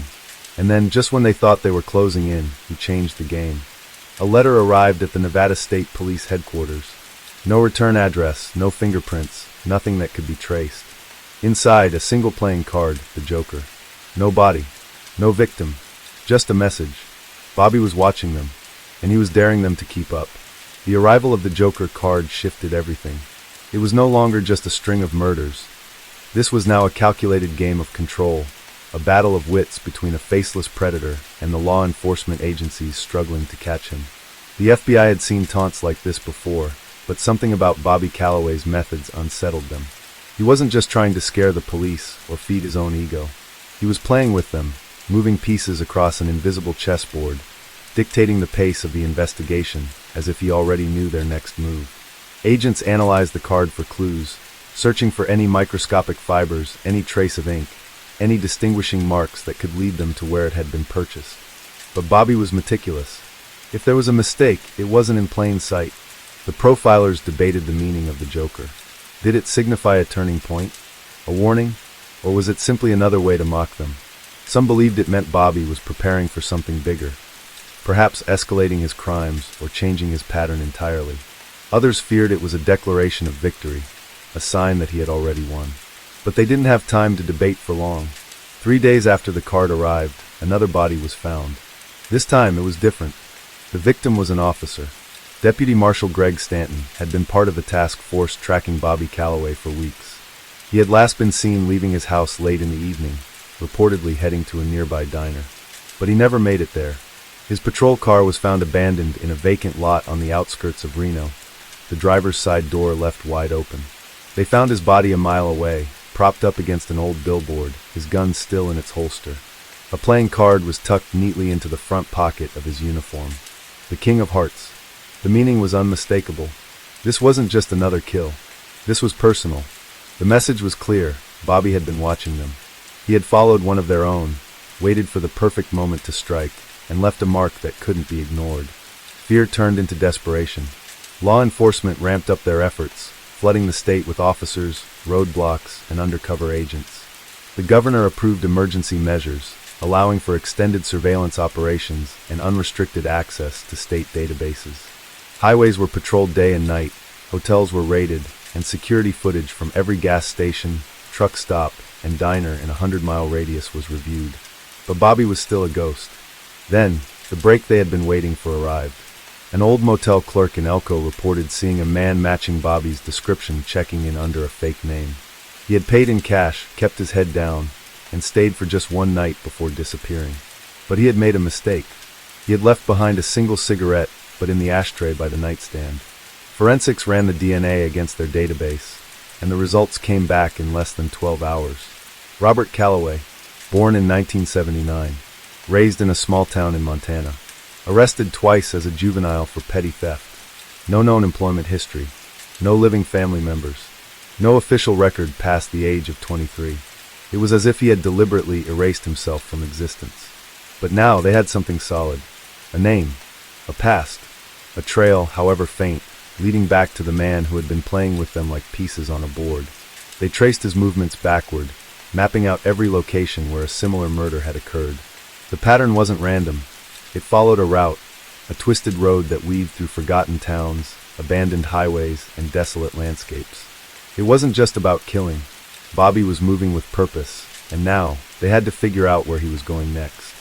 Because one thing was certain, he wasn't finished. And if they didn't stop him soon, the next body wouldn't be left with just a playing card. It would be left with something far worse. The weight of the discovery settled over the task force like a storm cloud. They had a name, a history, and a pattern, but still Bobby Callaway was out there, moving freely just one step ahead. The playing cards weren't just his signature, they were a warning. A game piece placed with deliberate intent. But what was the end game? What was he building toward? The search intensified. Federal agencies poured resources into tracking his last known movements, studying every possible road he could have taken. Maps were pinned with red strings, tracing a jagged path across the barren Nevada landscape. It was no longer just about finding Bobby, it was about understanding him. They revisited the crime scenes, looking for anything they had missed. Every victim had been chosen carefully, each one fitting a pattern they were only beginning to grasp. He wasn't killing at random, nor was he simply indulging in chaos. There was an order to his madness, a structure to his violence. Then another lead surfaced. A gas station surveillance tape from a town just outside Ely showed a man resembling Bobby buying supplies. A map, canned food, a jerrycan of fuel. He moved with the same calculated manner as before, his face partially obscured by a hood. But there was something different this time. He was nervous, jittery, as if he knew the walls were closing in. The timestamp placed him there only 24 hours before the body of Greg Stanton had been found. He wasn't just covering his tracks. He was planning something new, something bigger. Law enforcement scrambled to determine his next move. Where was he heading? Then they found it. A small, abandoned mining town deep in the Nevada desert. A ghost town forgotten by time, barely more than a few crumbling buildings and rusted-out vehicles. But it wasn't just any town. It was the place Bobby Callaway had been born, or at least where the trail of his past led them. Investigators uncovered property records dating back decades, revealing an old family home registered under his mother's name. It had been left to decay after her death, untouched for years. But something about it didn't sit right. Why would he return there? Unless he had never really left. The decision was made. A raid team was assembled. They moved fast, mobilizing under the cover of darkness, cutting off all possible escape routes. Every agent knew the risk. Bobby had evaded capture for years, slipping through the cracks like a ghost. But ghosts don't stay hidden forever. As they approached the desolate town, the wind howled through empty streets, whipping up dust and debris. The air was thick with an eerie silence, as if the land itself held its breath. Then, a single light flickered in the distance. A lone cabin stood at the edge of town, its windows glowing dimly in the night. He was there, waiting. The team moved in, surrounding the structure with precision, weapons drawn, voices steady. They expected a fight. They were ready for anything. But what they found inside was something none of them could have anticipated. The walls were lined with newspaper clippings, articles about his own crimes, each one meticulously marked with red ink. Strings connected photographs, creating a spiderweb of connections, leading to one central image pinned in the middle of the room, his own face. On the table, a deck of cards lay spread out, the Joker resting on top. And in the corner, slumped in an old wooden chair, was Bobby Callaway. Still, motionless, a single gunshot wound to the temple. A final act, a closing move in the game he had orchestrated. But as the agents stood there, absorbing the scene, a cold realization crept over them. This wasn't the end. Not yet, because on the table, beneath the cards, was a list. A list of names. Names of people still alive. And beside each one was a single chilling mark. A date. A time. The game wasn't over. Not by a long shot. The room was thick with the scent of dust and decay, the air heavy with a silence that felt almost unnatural. The agents stood frozen, their breaths slow and measured, as if any sudden movement might disturb something unseen. The dim light from a single flickering bulb overhead cast long, wavering shadows against the walls, illuminating the chaos Bobby Callaway had left behind. His lifeless body sat in the chair, head tilted slightly to the side, a trickle of blood running down from the wound at his temple. His right hand still clutched the revolver, a final punctuation mark to the violent symphony he had composed over the years. But the real horror wasn't the body. It was the list, a crumpled, yellowing piece of paper, weathered from age and handling, covered in names. Each one carefully written in bold, slanted script. Some had been crossed out, others remained untouched, but beside every single name was a date. Some from the past, some still to come. There were more victims, more people marked for death, and Bobby Callaway had planned for it all. The lead agent, his face pale under the dim light, reached for the list, his gloved fingers trembling slightly as he smoothed it out on the table. The names blurred together for a moment, his mind struggling to process the weight of what he was seeing. Then one name stood out, a name that shouldn't have been there, a name that made the blood in his veins turn to ice. It was one of their own, a member of the task force, marked for tomorrow. Panic rippled through the team like a shockwave. Radios crackled to life, voices urgent and sharp as orders were issued, calls made. But deep down, they all knew the clock was already ticking. Bobby Callaway might have been dead, but his game wasn't over. Someone else was still playing, and they were already one step ahead. The search intensified. They combed through every inch of the cabin, turning over furniture, pulling open drawers, searching for anything, any clue, any hint, that might lead them to whoever was continuing Bobby's work. But the room was a carefully curated shrine to his own legacy. There were maps, old photographs, newspaper clippings dating back decades. And then they found it, tucked away in a metal box beneath the floorboards, a collection of letters. Letters written in Bobby's own hand. But not just any letters. Correspondence. Conversations. With someone who knew him intimately. Someone who understood his methods. Someone who had been waiting for this exact moment. The letters were cryptic, filled with half-truths and veiled messages. But one thing was clear. Bobby Callaway hadn't been working alone. He had a partner. And that partner was still out there. Waiting. Watching.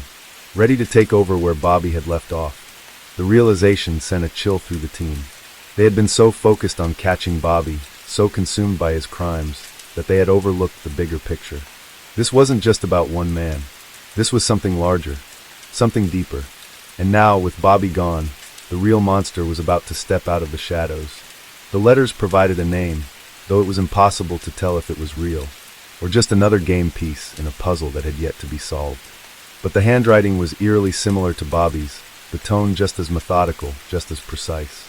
Whoever this person was, they had been studying Bobby for years, learning from him, waiting for their turn. And now it had arrived. The list of names was no longer just a record of Bobby's past victims. It was a hit list, a blueprint for the next phase, and they were already running out of time. As the agents stared at the letters, the weight of their discovery settling over them like a suffocating fog, a single realization cut through the chaos. Bobby Callaway's story wasn't over. It was just beginning, and the worst was yet to come. The agents stood in the dimly lit room, their faces frozen in a mixture of exhaustion and realization. The gravity of what they had uncovered pressed heavily on their shoulders. Bobby Callaway had been a monster, a killer without remorse, but he had not been acting alone. His letters revealed a deeper darkness, a force still at large, operating in the shadows. The truth was far worse than they had imagined. This wasn't just one man's madness. This was something bigger, something that had roots stretching further than they could see. The clock was ticking, and they were running out of time. The name on the list, one of their own, sent a fresh wave of urgency through the team. If Bobby's partner was still following the plan, then the next murder was only hours away. Every second mattered. They couldn't afford hesitation, couldn't allow the shock of their discovery to slow them down. The lead investigator, Special Agent Daniel Mercer, clenched his fists, his mind racing. He had spent years chasing Bobby Callaway, had built his entire career on tracking the man down. But now, as he stood in the aftermath of Bobby's death, he realized he had only been playing into a larger scheme. The real enemy was still out there. Mercer's hands trembled as he flipped through the letters, scanning the words with growing unease. Bobby's partner had been careful, deliberate. There were no direct references, no obvious admissions. Just cryptic sentences woven between the lines, hinting at a connection that ran far deeper than anyone had realized. And then, buried near the bottom of the stack, Mercer found it. A date. Not a past crime. Not a name on the list. A future event. The letters spoke of the final act, a culmination of everything Bobby and his partner had worked toward. And that event was set to happen in just 3 days. The weight of the revelation hit Mercer like a freight train. They weren't just dealing with a continuation of Bobby's murders. They were looking at something much worse. Something orchestrated, planned. Something designed to leave an impact far greater than a single death. This wasn't about revenge. It was about legacy. Bobby had been preparing for this moment long before they had ever caught up to him. He had been laying the groundwork for something bigger than himself. And now, even in death, his plan was still moving forward. Mercer's mind reeled as he tried to piece it all together. The letters, the list, the cryptic references to a grand finale. It all pointed to one terrifying conclusion. This was a mass event, not a single killing. A massacre. Case 6. Lu Jianhong had always been a quiet man. Born in the industrial outskirts of Guangzhou in the late 1970s, his life was marked by a stillness that many mistook for patience. He spoke little, observed much, and worked diligently at whatever task was given to him. As a child, he excelled in mathematics but never pursued higher education. Instead, he found himself drawn into the world of logistics, an industry that kept China's vast manufacturing empire running. By his mid-30s, he had become a mid-level manager at a major shipping company, overseeing the transportation of goods across the country and beyond. He was unremarkable to his colleagues, just another face in a sea of workers who kept the economy moving. But behind that quiet exterior lay something far more sinister. Lu had spent years studying the intricacies of China's supply chain. He understood how shipments moved, where weak points in security existed, and how to manipulate digital records without drawing attention. He knew which ports had lax inspections and which warehouses were seldom checked. His mind, methodical and precise, absorbed every detail. But it wasn't until 2012 that he saw an opportunity, one that would lead to the largest criminal operation China had ever witnessed. It began with a single container. A shipment of consumer electronics had arrived at the port of Tianjin, bound for markets in Europe. Lu, through his network of contacts, had arranged for the container to be diverted for a brief stop at a privately owned warehouse on the outskirts of the city. The delay was minimal, just a few hours. The contents were untouched, the seals carefully reapplied, and the shipment proceeded as scheduled. But hidden within the legitimate goods were items that weren't supposed to be there.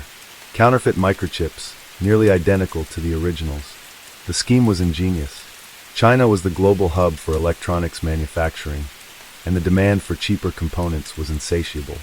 The difference between an authentic microchip and a counterfeit one could mean millions in profit. But while counterfeiting was nothing new, Lu's approach was unique.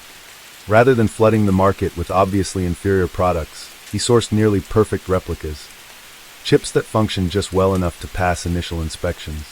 They found their way into everything from smartphones to military equipment, spreading unnoticed. What had started as a small operation quickly grew. Lu established connections with factories that specialized in near-identical reproductions, paying off key individuals to ensure quality. His network expanded beyond China, reaching as far as Russia, Southeast Asia, and even the United States. He developed a method of moving these goods through a labyrinth of shell companies and fake invoices, ensuring that no single shipment could be traced directly back to him. The profits were astronomical, but greed has a way of making even the most careful criminals reckless. In 2016, Lu's operation took a dangerous turn. He had long avoided dealing in restricted goods, keeping his activities confined to commercial electronics. But one of his contacts introduced him to a group looking for something far more sensitive: military-grade components. The global arms trade was a lucrative, shadowy business, and for Lu, it was an opportunity too tempting to ignore. Through a series of intermediaries, he arranged for shipments of counterfeit semiconductors to be sold to defense contractors in multiple countries. These weren't just any components. They were vital parts used in radar systems, missile guidance, and communications equipment. The implications were staggering. A faulty chip in a civilian device was one thing, but in a fighter jet or a nuclear submarine, it could mean disaster. For a while, the scheme continued unnoticed. But in 2017, reports of critical system failures in newly manufactured military equipment began to surface. Engineers traced the issue back to compromised microchips, and soon, intelligence agencies were investigating. The web of transactions was intricate, but mistakes had been made. A small discrepancy in a shipping manifest, a misfiled invoice, tiny cracks in an otherwise flawless operation. Lu's network was vast, but now it was being unraveled. The Chinese government, recognizing the potential embarrassment of the situation, launched a covert investigation. The scale of the operation shocked even the most seasoned officials. Billions of yuan had been funneled through offshore accounts. Military secrets had been compromised. The very infrastructure of global security had been undermined by one man's greed. And yet, Lu remained elusive. By the time authorities closed in, he had already disappeared. His bank accounts were emptied, his properties abandoned. It was as if he had vanished into thin air. Some believed he had fled to Southeast Asia. Others suspected he had assumed a new identity in Europe. But as months turned into years, no trace of him was ever found. The scandal sent shockwaves through the global supply chain. Governments tightened regulations, corporations scrambled to secure their suppliers, and intelligence agencies worked tirelessly to prevent a repeat of Lu's operation. But the truth was undeniable. He had exposed a vulnerability that could never be fully sealed. To this day, no one knows where Lu Jianhong is. His empire may have crumbled, but his legacy remains, a stark reminder of how one man, armed with nothing more than knowledge and patience, could shake the foundations of an entire industry. Lu Jianhong's disappearance left more questions than answers. In the months following the discovery of his vast counterfeit empire, Chinese authorities launched an extensive manhunt. They raided warehouses, seized assets, and interrogated dozens of individuals who had worked under him. Yet despite their efforts, Lu himself remained an enigma. The last confirmed sighting of him was at a private airstrip outside of Shenzhen, where surveillance footage captured a man resembling him boarding a small aircraft bound for an unknown destination. The records for the flight were later found to be falsified. No pilot logs, no passenger lists, just another layer of deception in a career built on misdirection. But while Liu had seemingly vanished, the consequences of his actions continued to unfold. In early 2018, reports surfaced of widespread failures in critical infrastructure projects across multiple countries. Power grids, telecommunications networks, and transportation systems were all experiencing mysterious malfunctions. Investigations revealed a common thread: faulty microchips, all of which could be traced back to factories that had been under Liu's influence. The realization sent shockwaves through the global tech industry. Governments scrambled to assess the damage, corporations rushed to replace compromised components, and intelligence agencies speculated about the long-term implications. Had Liu intentionally introduced vulnerabilities into these systems as a form of sabotage? Or was it merely a byproduct of his greed, an unintended consequence of cutting corners in pursuit of profit? The uncertainty was perhaps the most terrifying aspect of it all. Meanwhile, law enforcement agencies around the world remained fixated on tracking Liu down. China had placed him at the top of its most wanted list, but they were not alone in their pursuit. The United States, the European Union, and several Southeast Asian nations had all issued warrants for his arrest, each citing different aspects of his crimes. Yet for all their resources, they found themselves chasing a ghost. Some believed he had fled to South America, where corrupt officials could be bribed into looking the other way.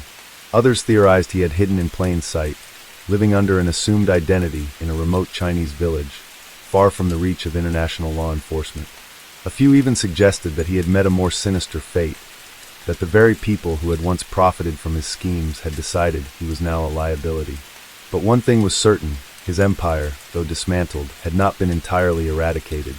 Despite the arrests of several high-ranking members of his network, new counterfeit electronics continued to surface in markets around the world. It was clear that Liu's absence had not stopped the machine he had built. It had merely forced it to adapt. Smaller, more discreet operations had taken root, each learning from the mistakes that had led to their predecessors' downfall. If anything, the crackdown had made them more cautious, more resilient. And so, the hunt for Liu Jianhong became more than just a pursuit of justice. It became a battle against an idea, a war against a system that had grown beyond any single individual. As months turned into years, public interest in the case began to wane. New scandals, new crises took center stage, and Liu's name gradually faded from headlines. Yet for those who had worked tirelessly to bring him to justice, the search never truly ended. Somewhere out there, they believed, he was still watching, still waiting. The longer Liu Jianhong remained in the shadows, the more his legend grew. He became a ghost story whispered in the corridors of intelligence agencies, a cautionary tale for young detectives learning the trade, and a symbol of unchecked ambition in corporate boardrooms.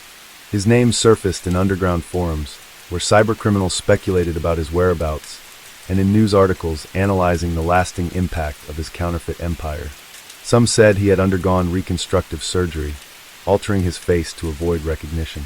Others believed he had fled to a country with no extradition treaty, living under the protection of those who still profited from his deception. Years passed, but the effects of his crimes remained. Countries continued to uncover compromised electronic components in their infrastructure. Governments quietly funneled billions into replacing tainted systems, but every time they thought they had eradicated his influence, another batch of counterfeit microchips would surface, hidden among legitimate shipments. It was as if Liu's ghost still haunted the global supply chain, his legacy impossible to erase. The failures were no longer limited to consumer goods. Military-grade equipment had been compromised. Fighter jets, naval systems, and missile defense networks relied on components that could not be trusted. Engineers scrambled to audit and replace every suspect part, but the sheer scale of the contamination made it an impossible task. Entire defense contracts had to be rewritten, cybersecurity teams worked around the clock, and intelligence agencies feared the worst. What if Liu had designed a way to remotely disable or manipulate these systems? The possibility alone was enough to send shivers through the highest levels of government. Despite the secrecy surrounding these efforts, leaked reports occasionally made their way to the press. A naval destroyer experiencing unexplained malfunctions, a satellite failing mid-mission, a stock market flash crash triggered by an unexpected data error. Each event fed speculation that Liu's work had not yet been undone. The Chinese government, still haunted by the embarrassment of his escape, remained tight-lipped on the matter. But those who had worked on the case knew the truth. The consequences of Lu's empire were still unfolding. And then, in the winter of 2025, a breakthrough came. A routine raid in Bangkok, targeting an unrelated cybercrime syndicate, uncovered a series of encrypted messages. Among them was a single reference to a name that had not been seen in official records for years, Jianhong. Investigators quickly traced the messages to a secure server located in an upscale district of Dubai. The contents were vague, but one line stood out. "The old man is moving." It was the first concrete lead in nearly a decade. Interpol, the FBI, and Chinese intelligence agencies converged on Dubai, deploying undercover operatives to surveil the city's high-end hotels, financial centers, and exclusive clubs. They monitored flight records, bank transactions, and digital communications, searching for any sign of their elusive target. Days turned into weeks, but then, just as they began to lose hope, an anomaly appeared. A man using a falsified Hong Kong passport had checked into a private villa under the name of a deceased businessman. Security footage revealed only brief glimpses of him, but the posture, the way he carried himself, it was enough to raise suspicions. His movements were meticulous, his interactions limited. He never used public Wi-Fi, never made direct calls, never left a digital footprint. It was as if he had learned from every mistake that had led to his downfall before. But he had not anticipated one thing: the relentless nature of those who pursued him. Undercover operatives orchestrated a controlled interception. Posing as wealthy investors, they arranged a meeting at an exclusive penthouse, claiming to have a business proposition involving high-end microchip distribution. It was a dangerous gamble. If the man was truly Lu, he would not fall for such a simple trap. But if he was growing desperate, if years on the run had begun to wear him down, there was a chance he might make a mistake. The night of the meeting, the operatives arrived at the penthouse, waiting. Minutes passed, then an hour. The tension was suffocating. Just as they began to suspect he had caught on, the elevator chimed. A single man stepped into the room. His hair was shorter, streaked with gray. His face had aged, the lines more pronounced, but there was no mistaking the sharp intelligence in his eyes. Lu Jianhong had finally surfaced. But as the agents prepared to make their move, something unexpected happened. Lu smiled. It was not the smile of a man who had been caught. It was the smile of someone who had been expecting them. And in that moment, every person in the room realized the truth. Lu had never been running. He had been waiting. The moment stretched longer than it should have. The agents in the penthouse, seasoned professionals who had spent years chasing shadows, felt a sudden shift in control. Lu's smile was subtle, a mere flicker, but it carried weight. It wasn't the expression of a man backed into a corner. It was something else entirely. A warning. In the brief pause that followed, Lu reached into his jacket pocket with deliberate slowness, as if testing their reactions. Hands tensed, ready to draw weapons, but the man merely retrieved a small, polished device no larger than a cigarette case. He placed it on the table between them and slid it forward with a casual flick of his fingers. It stopped precisely at the center, catching the light from the chandelier above. "I believe," Lu said in a voice smooth as silk, "this is what you've been looking for." It was the first time he had spoken in nearly a decade, and the sound of it sent an eerie chill through the room. One of the agents hesitated before reaching out, lifting the device carefully. It was sleek, featureless except for a small biometric scanner on its side. No branding, no markings. The kind of technology that didn't officially exist. A silent exchange of glances passed between the team. They knew better than to power it on without proper containment. But Lu, ever the enigma, merely leaned back, clasping his hands together as if amused by their caution. "You have no idea how deep this goes," he continued, his voice almost sympathetic. "All this time, you've been chasing ghosts, unraveling threads that led nowhere. And now, at the end of the road, you still believe you've won." The lead agent narrowed his eyes. "What is this?" Lu exhaled a slow breath, his gaze sweeping across the room. "A key," he said, "but not to the door you think." The air grew heavier, thick with an unseen weight. Outside, the city of Dubai stretched endlessly in the night, its skyline shimmering with impossible wealth. But inside that room, the world was shifting in ways none of them had anticipated, because they had expected to find a fugitive, a criminal clinging to the last remnants of his empire. Instead, they had found something far more dangerous, a man who was still in control. The room remained silent, save for the faint hum of the air conditioning. The agents exchanged wary glances, the weight of Lou's words settling heavily upon them. It was a strange sensation, being the ones with the weapons, the authority, the tactical advantage, and yet feeling like the ones who had walked into a trap. One of them finally broke the silence, placing the device into a secure containment pouch. The material was designed to block electromagnetic signals, ensuring whatever was inside couldn't communicate with the outside world.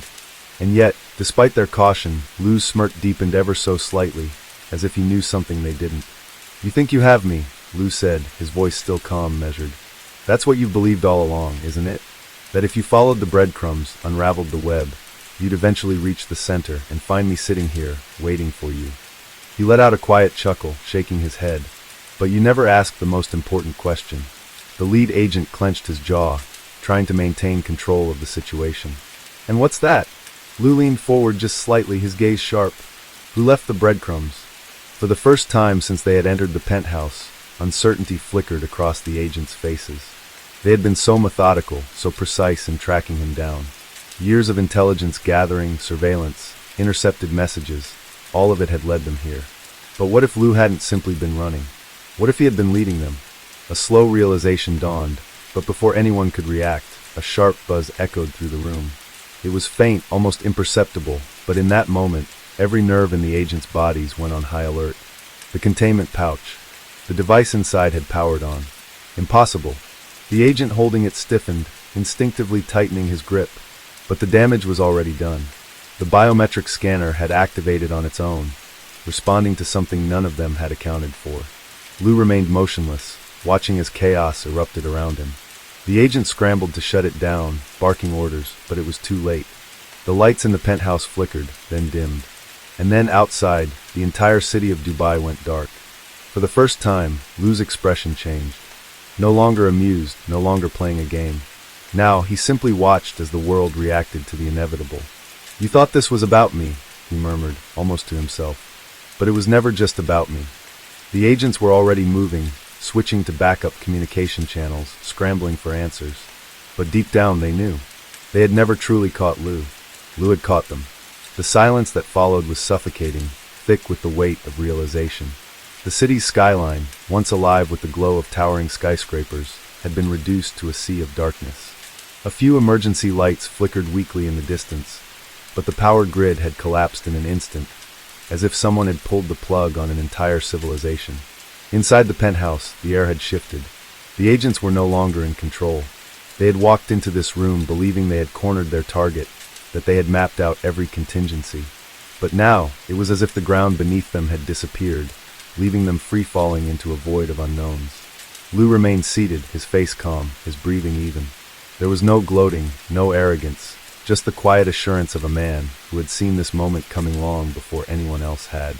The lead agent's radio crackled to life, a burst of static before a voice cut through, strained and panicked.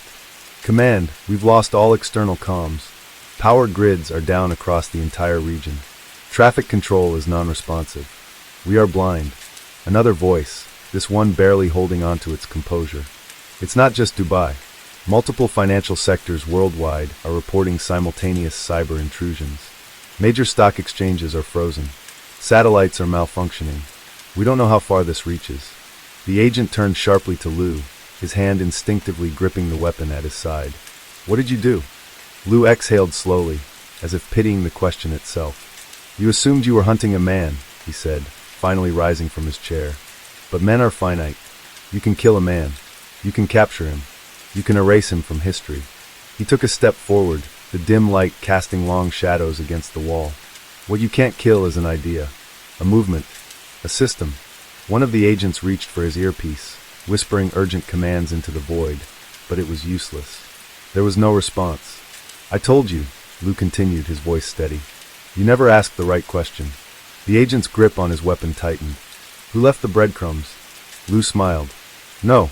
He turned his gaze toward the darkened city outside, the remnants of civilization clinging to the last shreds of order. "The right question," he said softly, "is what happens next?" For the first time in his career, the agent had no answer. The agents stood frozen, their minds racing through every possible scenario, but the truth was clear. There was no turning back. The world had already tipped over the edge, and Lou had simply let gravity do the rest. Somewhere beyond the blacked-out skyline, chaos was unfolding.